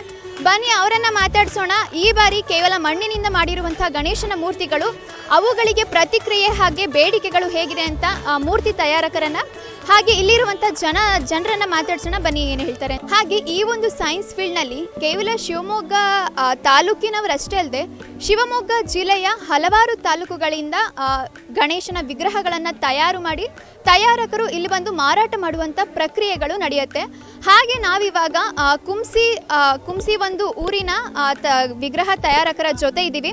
ಅವರು ಈ ದಿನ ಈ ಒಂದು ಸೈನ್ಸ್ ಫೀಲ್ಡ್ನಲ್ಲಿ ತಾವು ತಯಾರಿಸಿರುವಂಥ ಗಣೇಶನ ಮೂರ್ತಿಗಳನ್ನು ವಿಗ್ರಹಗಳನ್ನು ಮಾರಾಟಕ್ಕಾಗಿ ತಂದು ಇಲ್ಲಿ ಇಟ್ಟಿದ್ದಾರೆ. ಬನ್ನಿ ಅವರು ಏನು ಹೇಳ್ತಾರೆ ಈ ಒಂದು ಮಣ್ಣಿನಿಂದ ತಯಾರಿಸಿರುವಂಥ ಗಣೇಶನ ವಿಗ್ರಹಗಳ ಬಗ್ಗೆ, ಹಾಗೆ ಈ ಒಂದು ಹಬ್ಬದ ತಯಾರಿಯ ಬಗ್ಗೆ, ಹಾಗೆ ಬರ್ತಾ ಇರುವಂಥ ಜನರ ಬಗ್ಗೆ ಏನು ಹೇಳ್ತಾರೆ ಅಂತ ಕೇಳೋಣ. ಬನ್ನಿ ಸರ್, ಈಗ ಗಣೇಶನ ಎಲ್ಲ ನೀವು ಕೇವಲ ಮಣ್ಣಿನಿಂದ ಮಾತ್ರ ತಯಾರು ಮಾಡಿದ್ದೀರಾ. ಹಾಗೆ ಆ ಗಣಪತಿಗಳಿಗೆ ಪ್ರತಿ ವರ್ಷದಂತೆ ನೀವು ಈ ವರ್ಷ ಕೂಡ ಇಲ್ಲಿ ಬಂದಿದ್ದೀರಲ್ವಾ, ಹೇಗೆ ಬೇಡಿಕೆ ಇದೆ ಗಣೇಶನಿಗೆ? ಪ್ರತಿ ವರ್ಷದಂತೆ ಈ ವರ್ಷನೂ ಹಾಗೆ ಇದೆ. ಸ್ವಲ್ಪ ವ್ಯವಹಾರದಲ್ಲಿ ಸ್ವಲ್ಪ ಜಂಜಾಟ ಇರುತ್ತೆ, ಅವರು ಇವರು ಒಂದೊಂದು ಜಾಸ್ತಿ ಹೆಚ್ಚು ಕಮ್ಮಿ ಆಗ್ತಾ ಇರುತ್ತೆ. ಸ್ವಲ್ಪ ಮಳೆ ಅಭಾವದಿಂದ ನಮಗೆ ಇನ್ನೊಂದು ಸತಿ ನೆಕ್ಸ್ಟು ಗಣಪತಿ ಮಾರೋದಕ್ಕಾಗಲಿ ಸೈನ್ಸ್ ಫೀಲ್ಡ್ಗಿಂತಲೂ ನೀವು ಬೇರೆ ಯಾವುದರ ಫೀಲ್ಡಲ್ಲಿ ಒಳ್ಳೆ ಜಾಗದಲ್ಲಿ ನಮಗೆ ಮಾಡಿಕೊಟ್ರೆ ಅನ್ನೋ ಅನುಕೂಲನೂ ಬೇಕು ಅಂತ ನಾವು ಕೇಳ್ಕೊಳಕ್ಕೆ ಇಷ್ಟಪಡ್ತೀವಿ ಇದ್ರ ಮೂಲಕ. ಯಾಕಂದರೆ ಮಳೆ ಬಂದರೆ ತುಂಬ ಸಮಸ್ಯೆ, ಇಲ್ಲಿ ಗಣಪತಿಗಳು ನೆಂದೋಗುತ್ತೆ, ಇಲ್ಲಿ ನಾವು ಮಲಗಿರ್ತೀವಿ, ಈಗ ಮತ್ತೊಂದು ಅದು ಇದು ಆಗುತ್ತೆ, ಅನಾಹುತ ಆಗೋದು, ನೀರು ಮಳೆ ಹಾನಿ ಕಡೆಯಿಂದನೇ ಭಾಳ ನಮಗೆ ತೊಂದರೆ ಆಗ್ತಾ ಇರೋದು ಇಲ್ಲಿ. ಇದ್ರ ಬಗ್ಗೆ ಸ್ವಲ್ಪ ನೀವು ಗಮನ ತಗೊಂಡು ಅದನ್ನು ಚೂರು ನ್ಯೂಸಲ್ಲಿ ಹಾಕಿ ಹೇಳಬೇಕು ಅಂತ ಇಷ್ಟಪಡ್ತೀನಿ. ಸೊ ಇಲ್ಲಿ ಗಣೇಶನ ಮಾರುವಂಥವರು ಏನು ಹೇಳ್ತಾ ಇದ್ದಾರೆ ಅಂದರೆ ವಿಗ್ರಹ ತಯಾರಕರು ಏನು ಹೇಳ್ತಾ ಇದ್ದಾರೆ ಅಂದರೆ ಪ್ರತಿ ವರ್ಷ ಸಾಮಾನ್ಯವಾಗಿ ಹಬ್ಬಗಳು ಮಳೆಗಾಲದಲ್ಲಿ ಬರುತ್ತೆ. ಆದರೆ ಅಂಥ ಸಮಯದಲ್ಲಿ ವಿಗ್ರಹಗಳನ್ನು ಮಾರಾಟ ಮಾಡುವಂಥ ಸಂದರ್ಭದಲ್ಲಿ ಮಳೆ ಬರುತ್ತೆ, ನಮಗೆ ಇಲ್ಲಿ ಇಟ್ಕೊಂಡು ವಿಗ್ರಹಗಳನ್ನು ಮಾರೋದಕ್ಕೆ ಸಮಸ್ಯೆ ಆಗುತ್ತೆ. ಹಾಗಾಗಿ ಮುಂದಿನ ವರ್ಷದಿಂದನಾದರೂ ಒಂದು ಬೇರೆ ಜಾಗದ ವ್ಯವಸ್ಥೆನ, ಅಂದರೆ ಮಾರಾಟಕ್ಕೆ ಬೇರೊಂದು ಜಾಗದ ವ್ಯವಸ್ಥೆಯನ್ನು, ಹಾಗೆ ಒಂದು ಸುರಕ್ಷತೆ ಇರುವಂತೆ ವಿಗ್ರಹಗಳಿಗೆ ಹಾನಿ ಆಗದೆ ಇರೋ ರೀತಿ ಸುರಕ್ಷತೆ ಇರುವಂಥ ಒಂದು ಸ್ಥಳವನ್ನು ನಮಗೆ ಏರ್ಪಾಡು ಮಾಡಿಕೊಡಿ ಅನ್ನುವಂಥ ಒಂದು ಬೇಡಿಕೆಯನ್ನು ಮುಂದಿಟ್ಟಿದ್ದಾರೆ. ಬನ್ನಿ ಮುಂದೆ ಹೋಗ್ತಾ ಬೇರೆ ತಯಾರಕರು ಏನು ಅವರ ಅಭಿಪ್ರಾಯಗಳನ್ನು ಅಥವಾ ಅವರ ಭಾವನೆಗಳನ್ನು ಹೇಗೆ ಹಂಚ್ಕೋತಾರೆ ಅನ್ನೋದನ್ನು ನೋಡೋಣ. ಬನ್ನಿ. ಶಿವಮೊಗ್ಗದ ಪುರದಾಳಿನ ಗ್ರಾಮಸ್ಥರು, ಅಂದರೆ ಗ್ರಾಮದ ಹಿರಿಯರೆಲ್ಲರೂ ಬಂದು ಗಣೇಶನ ವಿಗ್ರಹವನ್ನು ತಗೊಂಡು ಹೋಗ್ತಾ ಇದ್ದಾರೆ. ಬನ್ನಿ ಗ್ರಾಮಸ್ಥರು ಏನು ಹೇಳ್ತಾರೆ ಅಂತ ಕೇಳೋಣ. ಸರ್, ಗಣೇಶ ಹಬ್ಬದ ಒಂದು ತಯಾರಿ ಹೇಗೆ ನಡೀತಾ ಇದೆ ನಿಮ್ಮಲ್ಲಿ? ತಯಾರಿ ತುಂಬ ಚೆನ್ನಾಗಿ ನಡೀತಾ ಇದೆ. ಪ್ರತಿ ವರ್ಷದಂತೆ ಈ ಸಾರಿನೂ ಕೂಡ ಬಂದು ನಮ್ಮ ಊರಿನ ಪರವಾಗಿ ಶಿವಮೊಗ್ಗ ತಾಲೂಕು ಪುರದಾಳ ಗ್ರಾಮದವರು ನಾವು ಬಸವಣ್ಣ ದೇವಸ್ಥಾನದಲ್ಲಿ ಗಣಪತಿ ಇಡ್ತಾ ಇದ್ದೀವಿ ಪ್ರತಿ ವರ್ಷ. ಇದು 51ನೇ ವರ್ಷ. ಹೋದ ಸಾರಿ 50ನೇ ವರ್ಷ ಬೆಳ್ಳಿ ಹಬ್ಬವನ್ನು ಆಚರಿಸಿದ್ದೀವಿ. ಈ ಸಾರಿ 51ನೇ ವರ್ಷ. ತುಂಬ ಖುಷಿ ಅನ್ನಿಸುತ್ತೆ. ಇಡೀ ಊರಿಗೆ ಒಂದೇ ಗಣಪತಿ ಇಡೋದು ನಾವು. 400ರಿಂದ 500 ಮನೆ ಇದೆ. ಇಡೀ ಊರಿಗೆ ಒಂದೇ ಗಣಪತಿಯನ್ನು ಇಡೋದು, ಎಲ್ಲರೂ ಸೇರಿಕೊಂಡು, ಎಲ್ಲ ವರ್ಗದವರಿಂದ ಸೇರಿಕೊಂಡು ಒಂದೇ ಗಣಪತಿಯನ್ನು ಇಟ್ಟು ಪೂಜೆ ಮಾಡಿ ಭಾರಿ ವಿಶೇಷತೆಯೊಂದಿಗೆ ನಾವು ಶರಾವತಿ ಮುಳುಗಡೆಯಾಗಿ ಬಂದವರು. ಇನ್ನು ವಿಶೇಷವಾಗಿ ಹೇಳಬೇಕು ಅಂದರೆ ಲಿಂಗನಮಕ್ಕಿ ಡ್ಯಾಮ್ ಮುಳುಗಡೆಯಾಗಿ ಬಂದವರು ಎಲ್ಲರೂ ಸೇರಿ ಒಂದೇ ಗಣಪತಿಯನ್ನು ಪ್ರತಿಷ್ಠಾಪನೆ ಮಾಡ್ತೀವಿ. ಅದೇ ವಿಶೇಷ ನಮ್ಮೂರಲ್ಲಿ. ನೋಡಿದ್ರಲ್ವಾ, ಸಮಗ್ರತೆಯಲ್ಲಿ ಒಂದು ಏಕತೆಯಲ್ಲಿ ಎಂಥ ಶಕ್ತಿ ಇದೆ ಅಂತ. 400 ಮನೆಗಳಿದ್ರು ಇಡೀ ಒಂದು ಗ್ರಾಮಕ್ಕೆ ಒಂದೇ ಒಂದು ಗಣೇಶನ ಮೂರ್ತಿಯನ್ನು ಇಟ್ಟು ಅವರು ಪೂಜೆಯನ್ನು ಸಲ್ಲಿಸ್ತಾರೆ ಅನ್ನೋದನ್ನು ನಾವು ಇಲ್ಲಿ ಕಾಣಬಹುದಾಗಿದೆ. ಸೊ ಹಾಗೆ ಮುಂದೆ ಹೋಗ್ತಾ ಕೇವಲ ಗಣೇಶನ ತಯಾರಕರಷ್ಟೇ ಅಲ್ಲದೆ ಇನ್ನು ಗಣಪತಿಯನ್ನು ಖರೀದಿ ಮಾಡಲಿಕ್ಕೆ ಅಥವಾ ಗಣೇಶನ ವಿಗ್ರಹಗಳನ್ನು ಖರೀದಿ ಮಾಡಲಿಕ್ಕೆ ಸಾಕಷ್ಟು ಜನರು ಈ ಒಂದು ಸೈನ್ಸ್ ಫೀಲ್ಡ್ಗೆ ಅಥವಾ ಸೈನ್ಸ್ ಮೈದಾನಕ್ಕೆ ಬಂದಿದ್ದಾರೆ. ಮುಂದೆ ಹೋಗ್ತಾ ಅವರನ್ನು ಮಾತಾಡ್ಸೋಣ. ಬನ್ನಿ. ಹಾಗೆ ಇದೀಗ ಮುಂದೆ ಬರ್ತಾ ಗಣೇಶನ ವಿಗ್ರಹಗಳನ್ನು ಖರೀದಿ ಮಾಡೋದಕ್ಕೆ ಹಲವಾರು ಜನರು ಬಂದಿದ್ದಾರೆ, ಜನಸಾಮಾನ್ಯರು. ಹಾಗೆ ನಮ್ಮ ಜೊತೆ ಒಬ್ಬರು ಹಿರಿಯರಿದ್ದಾರೆ. ಬನ್ನಿ, ಅವರು ಯಾವ ರೀತಿಯ ಗಣೇಶಗಳನ್ನು ಹಾಗೆ ಎಷ್ಟು ವಿಧದ ಗಣೇಶಗಳನ್ನು ನೋಡಿದ್ದಾರೆ, ಯಾವ ರೀತಿ ಅಲಂಕೃತಗೊಂಡಿರುವಂಥ ಗಣೇಶಗಳನ್ನು ನೋಡಿದ್ದಾರೆ, ಗಣೇಶನ ವಿಗ್ರಹಗಳನ್ನು ನೋಡಿದ್ದಾರೆ. ಹಾಗೆ ಇಲ್ಲಿರುವಂಥ ಗಣೇಶನ ವಿಗ್ರಹಗಳಿಗೆ ಎಷ್ಟು ರೀತಿಯ ಬೇಡಿಕೆಗಳಿದೆ ಅನ್ನೋದನ್ನೆಲ್ಲ ಕುರಿತು ಈ ಒಂದು ಜನಸಾಮಾನ್ಯರು ಹಲವಾರು ಜನ ಇದ್ದಾರೆ. ನಮ್ಮೊಟ್ಟಿಗಿರುವಂಥ ಒಬ್ಬರು ಖರೀದಿ ಮಾಡಲಿಕ್ಕೆ ಏನು ಬಂದಿದ್ದಾರೆ, ಅವ್ರ ಹತ್ರ ಮಾತಾಡ್ಸೋಣ. ಬನ್ನಿ. ನಾನು ಬ್ರಹ್ಮಾನಂದ ರಾನಡೆ ವಿದ್ಯಾನಗರ ಶಿವಮೊಗ್ಗ ಅಂತ. ಕಳೆದ 50 ವರ್ಷಗಳಿಂದಲೂ ನಾನು ಗಣಪತಿ ಹಬ್ಬವನ್ನು ನೋಡ್ತಾ ಇದ್ದೀನಿ. ಗಣಪತಿ ಹಬ್ಬ ಅಂತಕ್ಕಂಥದ್ದೇ ಒಂದು ವಿಶೇಷವಾದ ಹಬ್ಬ. ಯಾಕಂದರೆ ಎಲ್ಲರೂ ಸಂತೋಷದಿಂದ ಒಗ್ಗಟ್ಟಿನಿಂದ ಒಂದು ಚಿಕ್ಕ ಮಗುವಿಂದ ಹಿಡಿದು ವಯಸ್ಸಾದವ್ರವರೆಗೂ ಪ್ರತಿಯೊಬ್ಬರು ಈ ಒಂದು ಹಬ್ಬವನ್ನು ಆಚರಣೆ ಮಾಡ್ತೀವಿ. ನಾನು ಇವತ್ತು ಬೆಳಗ್ಗೆ ಬಂದಿದ್ದೆ ಗಣಪತಿಯನ್ನು ಖರೀದಿ ಮಾಡ್ಕೊಂಡು ಹೋದೆ. ಆಮೇಲೆ ಈ ಗಣಪತಿ ಒಂದೊಂದೇ ನೋಡುವಾಗ ಈ ಗಣಪತಿ ತಗೊಳ್ಳೋಣ ಚೆನ್ನಾಗಿದೆ ಅಂತ ಅನಿಸುತ್ತೆ. ಆದರೆ ಕೊನೆಗೆ ನಮ್ಮ ಬಜೆಟ್ನಲ್ಲೇ ನಾವು ಗಣಪತಿಯನ್ನು ತಗೋಬೇಕಾಗತ್ತೆ ಮತ್ತು ನಮ್ಮ ಮನಸ್ಸಿಗೆ ಇಷ್ಟವಾದದ್ದನ್ನೇ. ಅದೇ ರೀತಿಯಲ್ಲಿ ನಮ್ಮ ಬಜೆಟಲ್ಲಿ ನಾವು ಒಂದು ಸಣ್ಣ ಗಣಪತಿ ತಗೊಂಡೆ. ಆದರೆ ಅವ್ರನ್ನ ರಿಕ್ವೆಸ್ಟ್ ಮಾಡಿ ಈ ಕೆಲವೊಂದು ತುಂಬ ತುಂಬ ಗ್ರ್ಯಾಂಡಾಗಿರ್ತಾವಲ್ಲ ಗಣಪತಿ, ಆ ಗಣಪತಿನ ಅವ್ರ ಹತ್ರ ಕೇಳಿ ಇಸ್ಕೊಂಡು ಅದ್ರ ಜೊತೆ ಫೋಟೋ ಹೊಡ್ಕೊಂಡು ತುಂಬ ಸಂತೋಷ ಪಟ್ವಿ. ಈ ತುಂಬ ಜನ ಬಂದಿದ್ದಾರೆ, ಬೇರೆ ಬೇರೆ ಊರಿಂದ ಎಲ್ಲ ಗಣಪತಿ ತಗೊಂಡೋಗ್ತಿದ್ದಾರೆ. ಎಲ್ಲರೂ ಸಂಭ್ರಮದಲ್ಲಿದ್ದಾರೆ. ನಿಜವಾಗ್ಲೂ ಇದು ಪ್ರತಿಯೊಬ್ಬರು ಸಂಭ್ರಮ ಪಡುವಂಥ ಹಬ್ಬ ಅಂದರೆ ಗಣಪತಿ ಹಬ್ಬ ಅಂತ ಹೇಳ್ಬೋದು.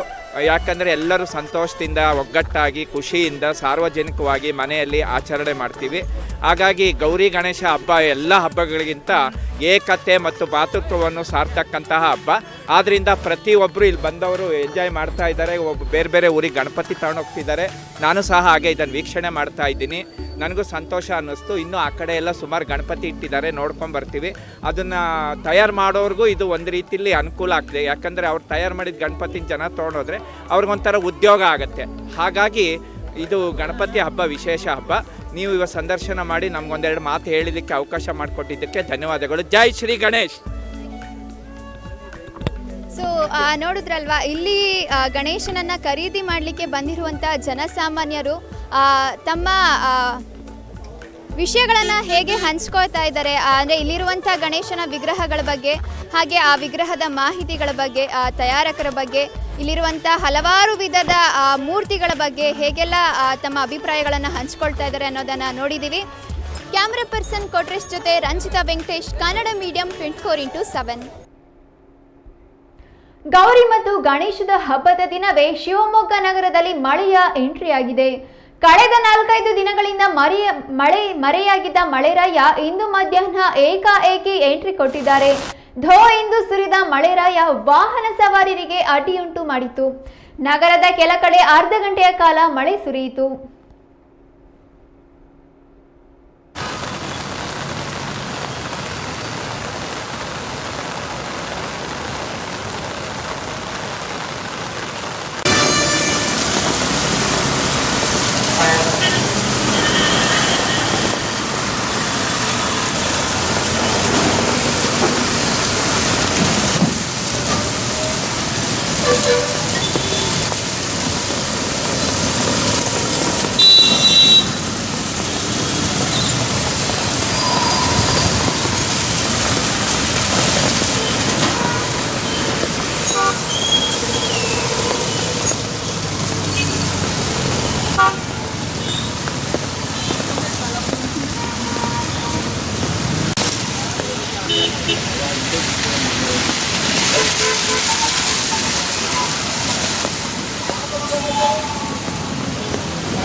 ಹಿಂದೂ ಮಹಾಸಭಾ ಗಣಪತಿ ವಿಸರ್ಜನೆಗೆ ಈ ಬಾರಿ ಕೆಲವು ಮಾರ್ಗ ಬದಲಾವಣೆ ಮಾಡಲಾಗಿದೆ.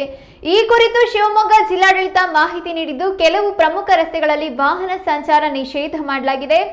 ಸೆಪ್ಟೆಂಬರ್ 6ರಂದು ಗಣಪತಿ ವಿಸರ್ಜನಾ ಮೆರವಣಿಗೆಯು ಭೀಮೇಶ್ವರ ದೇವಸ್ಥಾನದಿಂದ ಪ್ರಾರಂಭವಾಗಿ ಎಸ್ಪಿಎಂ ಮುಖ್ಯ ರಸ್ತೆ, ರಾಮಣ್ಣ ಶ್ರೇಷ್ಠಿ ಪಾರ್ಕ್, ಗಾಂಧಿ ಬಜಾರ್ ಮುಖ್ಯ ರಸ್ತೆ, SN circle, AA circle, Nehru ರಸ್ತೆ, ಗೋಪಿ ಸರ್ಕಲ್, ದುರ್ಗಿಗುಡಿ ಮಾರ್ಗವಾಗಿ Mahaveer circle, DVS circle, convent ರಸ್ತೆ, ಕೋಟೆ ರಸ್ತೆ ಮಾರ್ಗವಾಗಿ ಭೀಮೇಶ್ವರ ರಸ್ತೆ ಮಾರ್ಗವಾಗಿ ಸಾಗಿ ತುಂಗಾ ನದಿಯಲ್ಲಿ ವಿಸರ್ಜನೆ ಮಾಡಲಾಗುತ್ತದೆ.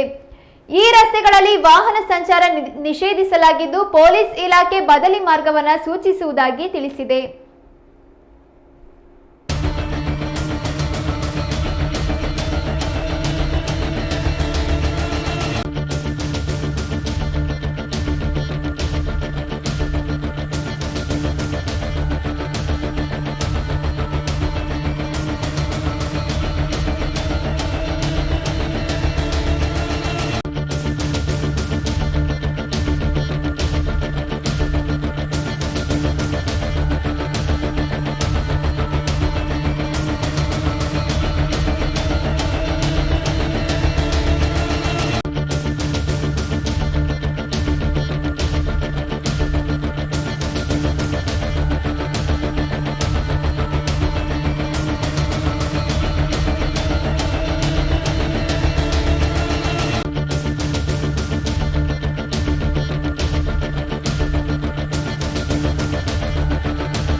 ನಿವೃತ್ತ ನ್ಯಾಯಮೂರ್ತಿ ನಾಗಮೋಹನ್ ದಾಸ್ ಅವರ ಸದಾಶಿವ ಆಯೋಗದ ವರದಿಯನ್ನು ಜಾರಿ ಮಾಡಿದ್ರೆ ನಮ್ಮ ಸಮುದಾಯಕ್ಕೆ ಅನ್ಯಾಯವಾಗಲಿದೆ ಎಂದು ಶಿಕಾರಿಪುರ ತಾಲೂಕಿನ ಸಾಲೂರು ಗ್ರಾಮದ ಬಂಜಾರ ಮಹಾಮಠದ ಸೈನಾ ಭಗತ್ ಸ್ವಾಮೀಜಿ ಹೇಳಿದ್ದಾರೆ. ಶಿಕಾರಿಪುರ ಪಟ್ಟಣದ ಸುದ್ದಿ ಮನೆಯಲ್ಲಿ ನಡೆದ ಸುದ್ದಿಗೋಷ್ಠಿಯನ್ನು ಉದ್ದೇಶಿಸಿ ಮಾತನಾಡಿದ ಅವರು, ಬೋವಿ, ಕೊರಚ, ಕೊರಮ, ಬಂಜಾರ ಸೇರಿದಂತೆ 63 ಜಾತಿಗಳಿಗೆ 5% ಮೀಸಲಾತಿ ನಿಗದಿಗೊಳಿಸಿದ್ದು, ಇದರಿಂದಾಗಿ ನಮ್ಮ ಸಮಾಜಕ್ಕೆ ತೀರಾ ಅನ್ಯಾಯವಾಗುತ್ತದೆ. ಸರ್ಕಾರವು ಕೂಡಲೇ ಒಳ ಮೀಸಲಾತಿಯನ್ನ ರದ್ದುಗೊಳಿಸಿ ಮೂಲದ ಸ್ಥಿತಿಯನ್ನ ಒದಗಿಸಬೇಕು ಎಂದು ಆಗ್ರಹಿಸಿದರು. ಸರ್ಕಾರದ ಈ ನಿರ್ಧಾರವನ್ನು ಪ್ರತಿಭಟಿಸಿ ಎಲ್ಲ 63 ಜಾತಿಯ ಜನರು ಸೇರಿ ಆಗಸ್ಟ್ 30ರಂದು ಪಟ್ಟಣದ ಅಂಬೇಡ್ಕರ್ ವೃತ್ತದಿಂದ ತಹಶೀಲ್ದಾರ್ ಕಚೇರಿವರೆಗೂ ಪ್ರತಿಭಟನಾ ಮೆರವಣಿಗೆಯನ್ನ ನಡೆಸಿ ತಹಶೀಲ್ದಾರ್ ಮೂಲಕ ಮುಖ್ಯಮಂತ್ರಿಗಳಿಗೆ ಮನವಿ ಸಲ್ಲಿಸಲಾಗುವುದು ಎಂದರು. ಸೈಮನ್ ಆಯೋಗದಲ್ಲಿ ಸೇರಿಸಿರ್ತಾರೆ. ಸೈಮನ್ ಆಯೋಗ ಏನೋ ಸೈಮನ್ ಇದೆ ಕೊಟ್ಟರೆ ಮಾತ್ರ ಈ ಬಂಜಾರ ಸಮುದಾಯ, ಈ ತಳ ಸಮುದಾಯಗಳು ಮಾತ್ರ ಮೇಲೆ ಬರ್ಲಿಕ್ಕೆ ಸಾಧ್ಯ ಅನ್ನೋ ಒಂದು ಕಾರಣಕ್ಕಾಗಿ ಸಂವಿಧಾನದಲ್ಲಿ ಮೀಸಲಾತಿ ಅನ್ನೋ ಶಬ್ದವನ್ನು ಸೇರಿಸಿ ತಳ ಸಮುದಾಯಗಳಿಗೆ ಬಲವನ್ನು ತುಂಬುವಂತ ಕೆಲಸವನ್ನು ಮಾಡ್ತಾ ಇದ್ದಾರೆ. ಅದಾದ ನಂತರ ಈ ಅಂಬೇಡ್ಕರ್ ಯಾವಾಗ ಸೇರಿಸ್ತಾರೆ ಅದು ಕೂಡ ನಮಗೆ ಇನ್ನ ಮೀಸಲಾತಿ ನಮ್ಮ ಬಂಜಾರ ಸಮುದಾಯಕ್ಕೆ ಸಿಕ್ಕಿರಲ್ಲ. ಏನು ಕ್ರಿಮಿನಲ್ ಟ್ರೈಬಲ್ಸ್ ಆಕ್ಟ್ ಹಾಕಿರ್ತಾರೆ, ಅದಾದ್ಮೇಲೆ ಸಿಕ್ಕಿರಲ್ಲ. ಹಾಗಾಗಿ ನಾಲ್ವಡಿ ಕೃಷ್ಣರಾಜ ಒಡೆಯರು ಕೂಡ 75% ಮೀಸಲಾತಿಯನ್ನ ನೀಡಿ ಈ ತಳ ಸಮುದಾಯಗಳಿಗೆ ಬಲವನ್ನ ನೀಡತಕ್ಕಂಥ ಕೆಲಸವನ್ನ ಆಗಿನ ಕಾಲದ ಇತಿಹಾಸ ಅನ್ನೋದಕ್ಕೆ ಆಗಿನ ಕಾಲದಿಂದಲೂ ಕೂಡ ನಮಗೆ ತಂದುಕೊಟ್ಟಿದ್ದಾರೆ. ಹಾಗಾಗಿ ಇತ್ತೀಚೆಗೆ ಏನು ನಮ್ಮ ಬಂಜಾರ ಸಮುದಾಯದ ಮೇಲೆ ಎಲ್ಲಿ ಬಲಾತ್ಕಾರಗಳು ನಡೀತದೆ, ಅತ್ಯಾಚಾರಗಳು ನಡೀತದೆ, ಅನ್ಯಾಯ ನಡೀತಾ ಇದೆ, ಇದರ ಫಲವಾಗಿ ನಮಗೆ ನಾವು ಎಲ್ಲೋ ಕಾಡಲ್ಲಿ ವಾಸಿಸುವಂತಹ ಸ್ಥಿತಿಯಲ್ಲಿ ಇದ್ದೀವಿ. ಆದ್ರೆ ಇತ್ತೀಚೆಗೆ ನಮಗೇನು ಮೀಸಲಾತಿ ಸಿಕ್ಕಿದ್ರಿಂದ ಸ್ವಲ್ಪ ಕಳ್ಳನ ಬಿಡ್ತಾ ಇದೀವಿ. ಅಲ್ಲಿ ನಮ್ಮ ಈ ಕೂಡ ಸೈಮನ್ ಆಯೋಗದಲ್ಲಿ ಸೇರಿಸಿರ್ತಾರೆ. ಸೈಮನ್ ಆಯೋಗ ಏನೋ ಸೈಮನ್ ಇದೆ ಕೊಟ್ಟರೆ ಮಾತ್ರ ಈ ಬಂಜಾರ ಸಮುದಾಯ, ಈ ತಳ ಸಮುದಾಯಗಳು. ಸಾಗರ ತಾಲೂಕಿನ ಎಸ್ಪಿಎಂ ರಸ್ತೆಯಲ್ಲಿರುವ ಚಂದ್ರಶೇಖರ್ ಜೋಸ್ ಅವರ ಮನೆಯಲ್ಲಿ ಆರೆಮನೆ ಗೌರಿಯನ್ನ ಪ್ರತಿಷ್ಠಾಪಿಸಿ ಪೂಜಿಸಲಾಗಿದೆ. ಇಕೇರಿ ಸಂಸ್ಥಾನದಲ್ಲಿ ಶಿವಪ್ಪ ನಾಯಕನ ಕಾಲದಲ್ಲಿ ಅರಮನೆ ಗೌರಿಯನ್ನ ಪೂಜಿಸಲಾಗುತ್ತಿದ್ದು, ಸಂಸ್ಥಾನದ ಕಡೆಯ ಹಂತದಲ್ಲಿ ಸುಮಾರು 500 ವರ್ಷಗಳ ಕಾಲ ಇತಿಹಾಸವಿರುವ ಅರಮನೆ ಗೌರಿಯನ್ನ ಪೂಜಿಸಲು ತಮ್ಮ ಪೂರ್ವಜರಿಗೆ ನೀಡಿದ ಇತಿಹಾಸವಿದೆ ಎಂದು ಸದಾಶಿವ ಜೋಯ್ಸ್ ಅವರು ತಿಳಿಸಿದ್ದಾರೆ. ಈ ಅರಮನೆ ಗೌರಿಯ ವಿಶೇಷ ಏನಂದ್ರೆ, ಯಾವುದೇ ಜಾತಿ ಭೇದವಿಲ್ಲದೆ ಭಕ್ತಾದಿಗಳು ದೇವಿಯನ್ನ ತಾವೇ ಮುಟ್ಟಿ ಪೂಜಿಸುವಂತಹ ಅವಕಾಶ ಇರೋದು ವಿಶೇಷ ಆಗಿದೆ. ಇನ್ನು ಬ್ರಿಟಿಷರ ಕಾಲದಿಂದಲೂ ಹಬ್ಬದ ಆಚರಣೆಗೆ 11 ರೂಪಾಯಿಯನ್ನ ಮುಜರಾಯಿ ಇಲಾಖೆ ನೀಡುತ್ತಿದೆ ಎಂದು ತಿಳಿಸಿದ್ದಾರೆ.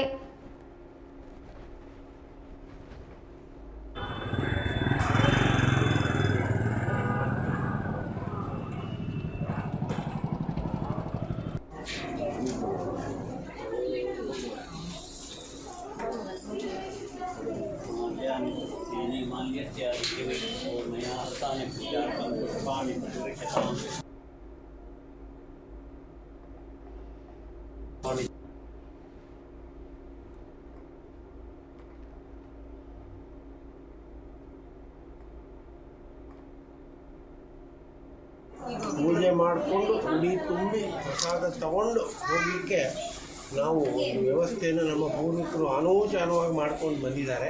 ಆದ್ದರಿಂದ ಅತ್ಯಂತ ಜಾತ್ಯತೀತವಾಗಿ ನಡೀತಾ ಇರ್ತಕ್ಕಂಥ ಈ ಹಬ್ಬ ನಮಗೆ ಹೆಮ್ಮೆಯನ್ನು ತಂದಿದೆ.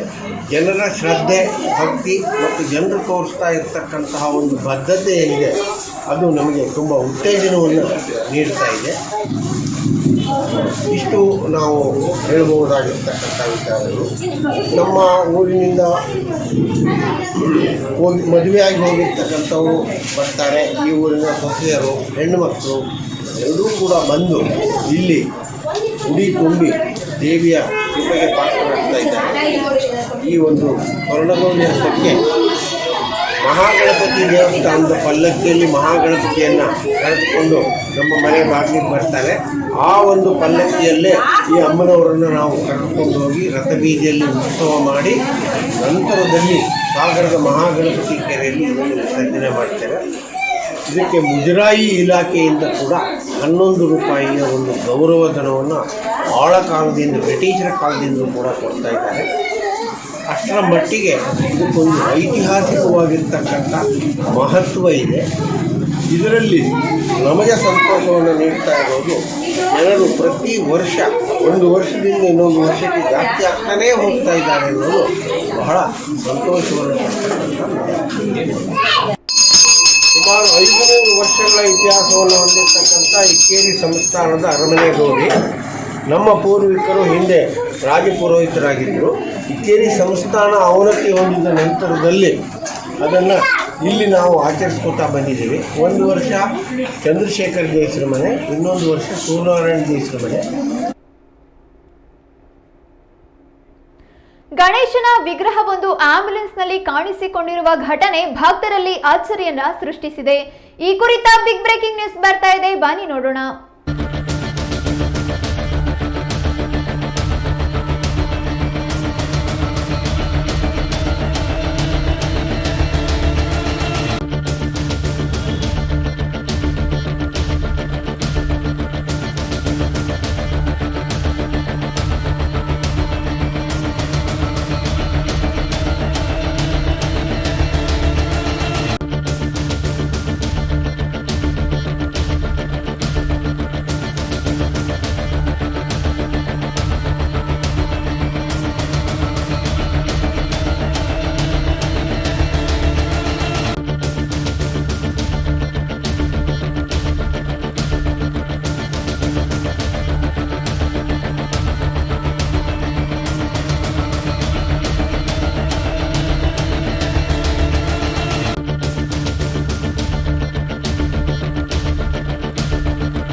ಗಣಪತಿ ಹಬ್ಬ ಬಂದ್ರೆ ಸಾಕು ವಿವಿಧ ರೀತಿಯ ಗಣೇಶನ ಮೂರ್ತಿಗಳು ಕಾಣೋದು ಸಹಜ. ಯಾವುದೇ ರೀತಿಯ ವಿಶೇಷ ಗಣಪತಿ ಮೂರ್ತಿಗಳಾಗಿದ್ರೂ ಸಾಮಾನ್ಯವಾಗಿ ಭಕ್ತರು ಬೈಕು, ಕಾರು, ಆಟೋ ಅಥವಾ ಸರಕು ಸಾಗಣೆ ಈ ರೀತಿಯ ವಾಹನಗಳಲ್ಲಿ ಗಣೇಶನನ್ನ ಕೊಂಡೊಯ್ತಾರೆ. ಆದ್ರೆ ದೇವನಹಳ್ಳಿ ಪಟ್ಟಣದಲ್ಲಿ ಮಾತ್ರ ಅಪರೂಪದ ದೃಶ್ಯ ಒಂದು ಸೆರೆ ಸಿಕ್ಕಿದೆ. ಗಣೇಶನನ್ನ ಖರೀದಿಸಿ ಆಂಬ್ಯುಲೆನ್ಸ್ನಲ್ಲಿ ಭಕ್ತರು ಕರೆದುಕೊಂಡು ಹೋಗುವ ದೃಶ್ಯ ಎಲ್ಲರ ಗಮನ ಸೆಳೆದಿದೆ. ಈ ಘಟನೆ ಕಂಡು ರಸ್ತೆಯಲ್ಲಿ ಹೋಗುವ ಜನರು ಅಚ್ಚರಿಯಿಂದ ಗಮನಿಸಿ ಮುಗುಳು ನಕ್ಕಿದ್ದಾರೆ. ಅದೇನೇ ಇದ್ರೂ ಈ ರೀತಿಯ ಘಟನೆಗಳು ನಡೆಯೋದು ಅಥವಾ ಕಾಣಸಿಗೋದು ಅಪರೂಪವೇ ಸರಿ.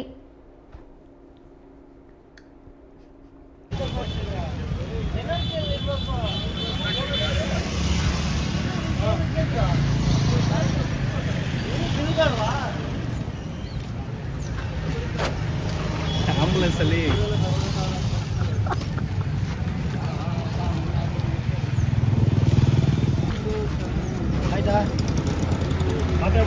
ಸಮಾಚಾರ.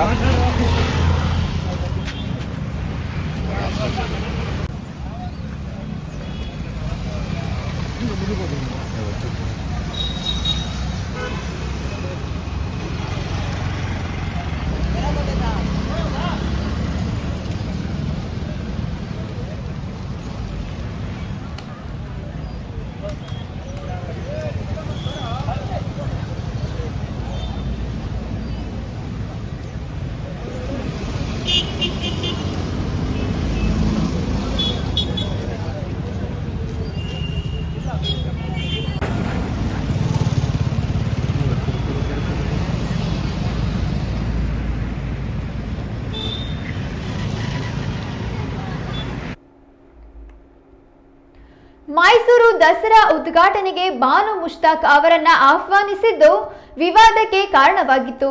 ಹಿಂದೂ ಧರ್ಮದ ಬಗ್ಗೆ ನಂಬಿಕೆ ಇಲ್ಲದವರು ದಸರಾ ಉದ್ಘಾಟನೆಗೆ ಬಂದು ಏನ್ ಮಾಡ್ತಾರೆ ಎಂಬ ಪ್ರಶ್ನೆ ಎದ್ದಿತ್ತು. ಸದ್ಯ ಇದೀಗ ಮೈಸೂರು ಸಂಸದ ಯದುವೀರ್ ಒಡೆಯರ್ ಇದರ ಬಗ್ಗೆ ಮಾಧ್ಯಮಗಳಿಗೆ ಪ್ರತಿಕ್ರಿಯೆ ನೀಡಿದ್ದು, ನಾಡದೇವತೆ ಚಾಮುಂಡೇಶ್ವರಿ ದೇವಿ ಮೇಲೆ ಬಾನು ಮುಷ್ತಾಕ್ ಅವರಿಗೆ ನಂಬಿಕೆ ಇದ್ರೆ ಸಾಕು, ನಮ್ಮಿಂದ ಯಾವ ರೀತಿಯ ವಿರೋಧವೂ ಇಲ್ಲ ಎಂದು ಮೈಸೂರು ಸಂಸದ ಯದುವೀರ್ ಒಡೆಯ ಪ್ರತಿಕ್ರಿಯೆ ನೀಡಿದ್ದಾರೆ. The state government in Karnataka has announced that Ms. Banu Mushtaq will be inaugurating the state Dasara festivities, or Nada Habba as they call it here in Mysore. We have no issue with the matter. She is a renowned literature specialist. She has contributed tremendously to Kannada literature, and of course she has also done her own social movements through uplifting Muslim women, ensuring that they have entry to masjids, to mosques, and making sure that they have equal rights as well. The only reason we have to express a small amount of questioning that we have is simply due to the fact that does she have a respect towards the dharmic background of the festival? Will she be ready to give her devotion to Goddess Chamundeshwari, something that is expected by everyone who participates in this festival, given that it is a dharmic festival at its background. And this is of course a very important question for any person who is invited to participate, let alone inaugurate the festival. If these issues are clarified, the state government in Karnataka has announced that Ms. Dharmasthala ಬುರುಡೆ ಪ್ರಕರಣದ ಕುರಿತು SIT ತನಿಖೆ ನಡೆಸುತ್ತಿದ್ದು, ಈ ದಿನ ಬೆಳತಂಗಡಿಯ ಉಜಿರೆಯಲ್ಲಿರುವ ಮಹೇಶ್ ಶೆಟ್ಟಿ ತಿಮರೋಡಿ ನಿವಾಸಕ್ಕೆ ದೂರುದಾರರಾಗಿದ್ದ ಆರೋಪಿ ಚಿನ್ನಯ್ಯನಿಗೆ ಆಶ್ರಯ ಕೊಟ್ಟ ಹಿನ್ನೆಲೆ ದಾಳಿ ನಡೆಸಿದೆ. ಈ ವೇಳೆ ಚಿನ್ನಯ್ಯನ ಮೊಬೈಲ್ ಪತ್ತೆ ಆಗಿದೆ. ಸರ್ಚ್ ವಾರೆಂಟ್ ಪಡೆದ ಎಸ್ಐಟಿ ಆರೋಪಿ ಚಿನ್ನಯ್ಯನನ್ನ ಕರೆದುಕೊಂಡು ತಿಮರೋಡಿ ಮನೆಗೆ ಮಹಜರು ನಡೆಸಿ ತೀವ್ರ ಶೋಧ ನಡೆಸಿತು.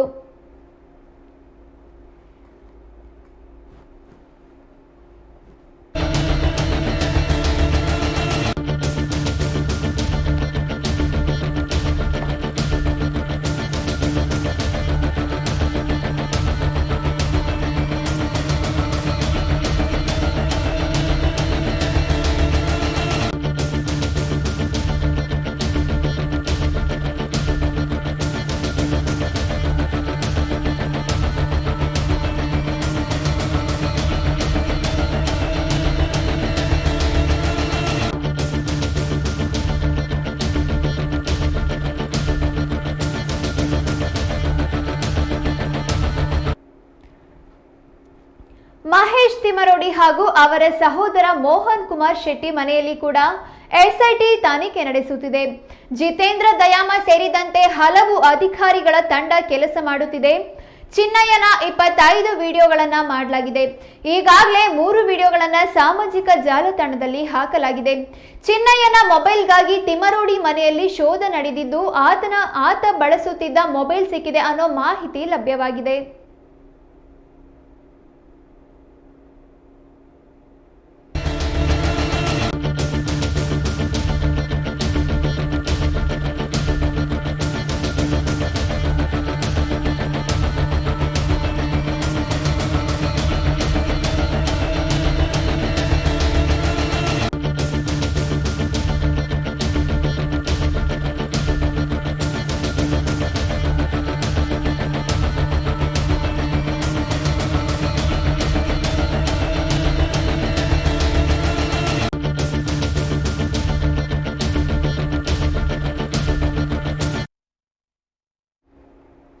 ಗೌರಿ ಹಬ್ಬದ ದಿನವಾದ ಇಂದು ಚಿನ್ನದ ಬೆಲೆ ಏರಿಕೆಯಾದರೆ ಬೆಳ್ಳಿ ಬೆಲೆ ಇಳಿಕೆ ಕಂಡಿದೆ. ಮೊನ್ನೆ ಹೆಚ್ಚಳಗೊಂಡು ನಿನ್ನೆ ಇಳಿಕೆ ಕಂಡಿದ್ದ ಚಿನ್ನದ ಬೆಲೆ ಇವತ್ತು ಗ್ರಾಂಗೆ 50 ರೂಪಾಯಿಯಷ್ಟು ಕಡಿಮೆಗೊಂಡಿದೆ. ಅಪರಂಜಿ ಚಿನ್ನದ ಬೆಲೆ ಮತ್ತೊಮ್ಮೆ 10,200 ರೂಪಾಯಿ ಗಡಿ ದಾಟಿದೆ. ಬೆಳ್ಳಿ ಬೆಲೆ 1 ರೂಪಾಯಿ ಕಡಿಮೆಗೊಂಡಿದೆ. ಭಾರತದಲ್ಲಿ ಸದ್ಯ 10 ಗ್ರಾಂನ 22 ಕ್ಯಾರೆಟ್ ಚಿನ್ನದ ಬೆಲೆ 93,550 ರೂಪಾಯಿ ಇದೆ. 24 ಕ್ಯಾರೆಟ್ನ ಅಪರಂಜಿ ಚಿನ್ನದ ಬೆಲೆ 1,02,060 ರೂಪಾಯಿ ಆಗಿದೆ. 100 ಗ್ರಾಂ ಬೆಳ್ಳಿ ಬೆಲೆ 12,000 ರೂಪಾಯಿ ಆಗಿದೆ. ಬೆಂಗಳೂರಿನಲ್ಲಿ ಚಿನ್ನದ ಬೆಲೆ 10 ಗ್ರಾಂಗೆ 93,550 ರೂಪಾಯಿ ಆಗಿದೆ. ಬೆಳ್ಳಿ ಬೆಲೆ 100 ಗ್ರಾಂಗೆ 12,000 ರೂಪಾಯಿಯಲ್ಲಿ ಇದೆ. ತಮಿಳುನಾಡು, ಕೇರಳ ಮೊದಲಾದ ಕೆಲವೆಡೆ ಈ ಲೋಹದ ಬೆಲೆ 13,000 ರೂಪಾಯಿ ಇದೆ.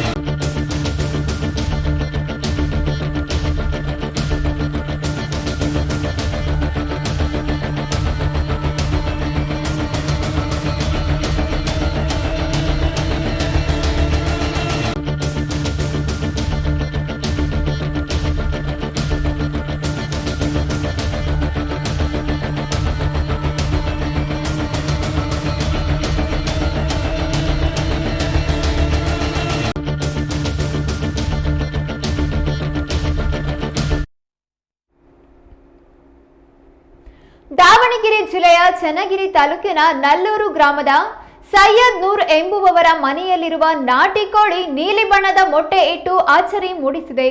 ಸೈಯದ್ ನೂರ್ ಎಂಬುವವರು 10 ನಾಟಿ ಕೋಳಿ ಸಾಕಿದ್ದು, ಮಾಮೂಲಿಯಾಗಿ ಬಿಳಿ ಮೊಟ್ಟೆ ಇಡುತ್ತಿದ್ದ ಒಂದು ನಾಟಿ ಕೋಳಿ ನೀಲಿ ಮೊಟ್ಟೆ ಇಟ್ಟಿದೆ. ನಾಟಿ ಕೋಳಿ ನೀಲಿ ಬಣ್ಣದ ಮೊಟ್ಟೆ ಇಟ್ಟಿದ್ದಕ್ಕೆ ಪಶುಸಂಗೋಪನೆ ಇಲಾಖೆ ಅಧಿಕಾರಿಗಳು ಕೂಡ ಅಚ್ಚರಿ ವ್ಯಕ್ತಪಡಿಸಿದ್ದಾರೆ. ಮೇದೋಜೀರಕಾಂಗದಲ್ಲಿ ಬಿಲಿವರ್ಡಿನ್ ಎಂಬ ವರ್ಣದ್ರವ್ಯದ ಕಾರಣಕ್ಕೆ ನೀಲಿ ಬಣ್ಣ ಬಂದಿರುವ ಸಾಧ್ಯತೆ ಇದೆ ಎಂದು ಅವರು ಅಭಿಪ್ರಾಯಪಟ್ಟಿದ್ದಾರೆ. ಮೊಟ್ಟೆಯ ಮೇಲ್ಭಾಗ ಮಾತ್ರ ನೀಲಿ ಇದ್ದು ಉಳಿದಂತೆ ಮಾಮೂಲಾಗಿ ಇದೆ. ಒಂದು ವೇಳೆ ಕೋಳಿ ಮುಂದೆ ನಿರಂತರವಾಗಿ ನೀಲಿ ಮೊಟ್ಟೆ ಹಾಕಿದರೆ ವೈಜ್ಞಾನಿಕವಾಗಿ ಅಧ್ಯಯನಕ್ಕೆ ಒಳಪಡಿಸಲಾಗುವುದು ಎಂದು ಚನ್ನಗಿರಿ ಪಶುಸಂಗೋಪನೆ ಇಲಾಖೆಯ ಅಧಿಕಾರಿಗಳು ತಿಳಿಸಿದ್ದಾರೆ.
ಸಾಗರದ ಮಾರಿಕಾಂಬಾ ಜಾತ್ರೆಗೆ ಈಗಾಗಲೇ ಮುಹೂರ್ತ ಫಿಕ್ಸ್ ಆಗಿದೆ. ಈ ಕುರಿತ ಬಿಗ್ ಬ್ರೇಕಿಂಗ್ ನ್ಯೂಸ್ ಬರ್ತಾ ಇದೆ, ಬನ್ನಿ ನೋಡೋಣ.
ರಾಜ್ಯದ ಎರಡನೇ ಅತಿದೊಡ್ಡ ಜಾತ್ರೆಯಾದ ಶ್ರೀ ಮಾರಿಕಾಂಬಾ ಜಾತ್ರೆಗೆ ಮುಹೂರ್ತ ನಿಗದಿಯಾಗಿದೆ. ದಿನಾಂಕ 3/2/2026 ಸಾಗರದ ಮಾರಿಕಾಂಬಾ ಜಾತ್ರೆ ಅದ್ದೂರಿಯಾಗಿ ಆರಂಭವಾಗಲಿದೆ. ಜಾತ್ರೆಗೆ ವಿದ್ಯುಕ್ತವಾಗಿ ಚಾಲನೆ 23/12/2025 ಮಂಗಳವಾರ ಮರ ಕಡೆಯುವ ಕಾರ್ಯಕ್ರಮದ ಮೂಲಕ ಆಗಲಿದೆ. 27/1/2026 ಮಂಗಳವಾರ ಜಾತ್ರೆಗೆ ಅಂಕೆ ಹಾಕುವ ಕಾರ್ಯಕ್ರಮ ನಡೆಯಲಿದೆ. 3/2/2026 ಮಂಗಳವಾರ ಈ ಮಾರಿಕಾಂಬಾ ದೇವಿಯ ಮೂರ್ತಿಯನ್ನ ಪ್ರತಿಷ್ಠಾಪಿಸಿ ಜಾತ್ರೆಗೆ ಚಾಲನೆ ನೀಡಲಾಗುತ್ತದೆ. ಸತತ 7 ದಿನಗಳು ನಡೆಯುವ ಜಾತ್ರೆಯು ಊರಿನ ಪ್ರತಿಯೊಬ್ಬರ ಮನೆಯಲ್ಲೂ ಹಬ್ಬದ ವಾತಾವರಣ ನಿರ್ಮಾಣ ಮಾಡುತ್ತದೆ.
ದಿನಾಂಕ 27/1/2026 ಮಂಗಳವಾರ ಮಾಘ ಮಾಸ ಶುಕ್ಲ ಪಕ್ಷ ನವಮಿ ಶ್ರೀ ಮಾರಿಕಾಂಬಾ ಜಾತ್ರೆಗೆ ಅಂಕ ಹಾಕುವುದು. ಶ್ರೀ ವಿಶ್ವವಸು ಸಂವತ್ಸರದ ಮಾಘ ಮಾಸ ಕೃಷ್ಣ ಪಕ್ಷ ದಿನಾಂಕ 3/2/2026 ಮಂಗಳವಾರ ವಿಧಿಗೆ ಮಗಾ ನಕ್ಷತ್ರದಲ್ಲಿ ಶ್ರೀ ಮಾರಿಕಾಂಬಾ ತವರು ಮನೆಯಲ್ಲಿ ಶ್ರೀದೇವಿಯ ಪ್ರತಿಷ್ಠಾಪನೆ. 4/2/2026 ಬುಧವಾರ ತದಿಗೆ ಉಬ್ಬಾ ನಕ್ಷತ್ರದಲ್ಲಿ ದೇವಿ ಗಂಡನ ಮನೆಯಲ್ಲಿ ಪ್ರತಿಷ್ಠಾಪಿಸಿ ಪೂಜೆ ನಡೆಯುವುದು. ದಿನಾಂಕ 7/2/2026 ಶನಿವಾರ ಕುಸ್ತಿ ಚಿತ್ತಾ ನಕ್ಷತ್ರದಲ್ಲಿ ಗಾವು ಗುರಿ ಹಿಡಿಯುವುದು. ದಿನಾಂಕ 11/2/2026 ಬುಧವಾರ ನವಮಿ ಅನುರಾಧ ನಕ್ಷತ್ರ ಶ್ರೀ ದೇವಿಯನ್ನು ವನಕ್ಕೆ ಬಿಡುವುದು. ದಿನಾಂಕ 15/2/2026 ರವಿವಾರ ತ್ರಯೋದಶಿ ಉತ್ತರಾಷಾಢ ನಕ್ಷತ್ರದಲ್ಲಿ ಮಹಾಶಿವರಾತ್ರಿ ನಡೆಯುವುದು. ಮರ ಕಡಿಯುವುದು. ಇದೀಗ ಮತ್ತೊಮ್ಮೆ ಹೆಡ್ಲೈನ್ಸ್. ಶರಾವತಿ ಪಂಪ್ ಸ್ಟೋರೇಜ್ ವಿರುದ್ಧ ಪ್ರಬಲಗೊಳ್ಳುತ್ತಿದೆ ಹೋರಾಟ. ಕೇಂದ್ರದ ಯಾವುದೇ ಇಲಾಖೆ ಒಪ್ಪಿಗೆ ಕೊಟ್ಟಿಲ್ಲ. ಸಾಗರದಲ್ಲಿ ನಡೆದ ಸಭೆಯಲ್ಲಿ ಹೋರಾಟಗಾರರ ಹೇಳಿಕೆ. ಆಸ್ಪತ್ರೆಯಲ್ಲಿ ಗಣೇಶನ ಮೂರ್ತಿ ಇಡಲು ತೀರ್ಮಾನ. ಆಂಬ್ಯುಲೆನ್ಸ್ನಲ್ಲಿ ಬಂದ ವಿಘ್ನೇಶ್ವರನ ನೋಡಿ ಚಕಿತರಾದ ಜನರು. ದೇವನಹಳ್ಳಿಯಲ್ಲಿ ನಡೆದ ಅಪರೂಪದ ಘಟನೆ. ರಾಜ್ಯದ ಹಲವು ಕಡೆ ಭಾರೀ ಮಳೆ ಸಾಧ್ಯತೆ. ಮಲೆನಾಡು ಸೇರಿದಂತೆ ಕರಾವಳಿ ಜಿಲ್ಲೆಗಳಿಗೆ ಅಲರ್ಟ್ ಘೋಷಣೆ. ಹವಾಮಾನ ಇಲಾಖೆಯಿಂದ ಹೊರಬಿತ್ತು ಮುನ್ಸೂಚನೆ.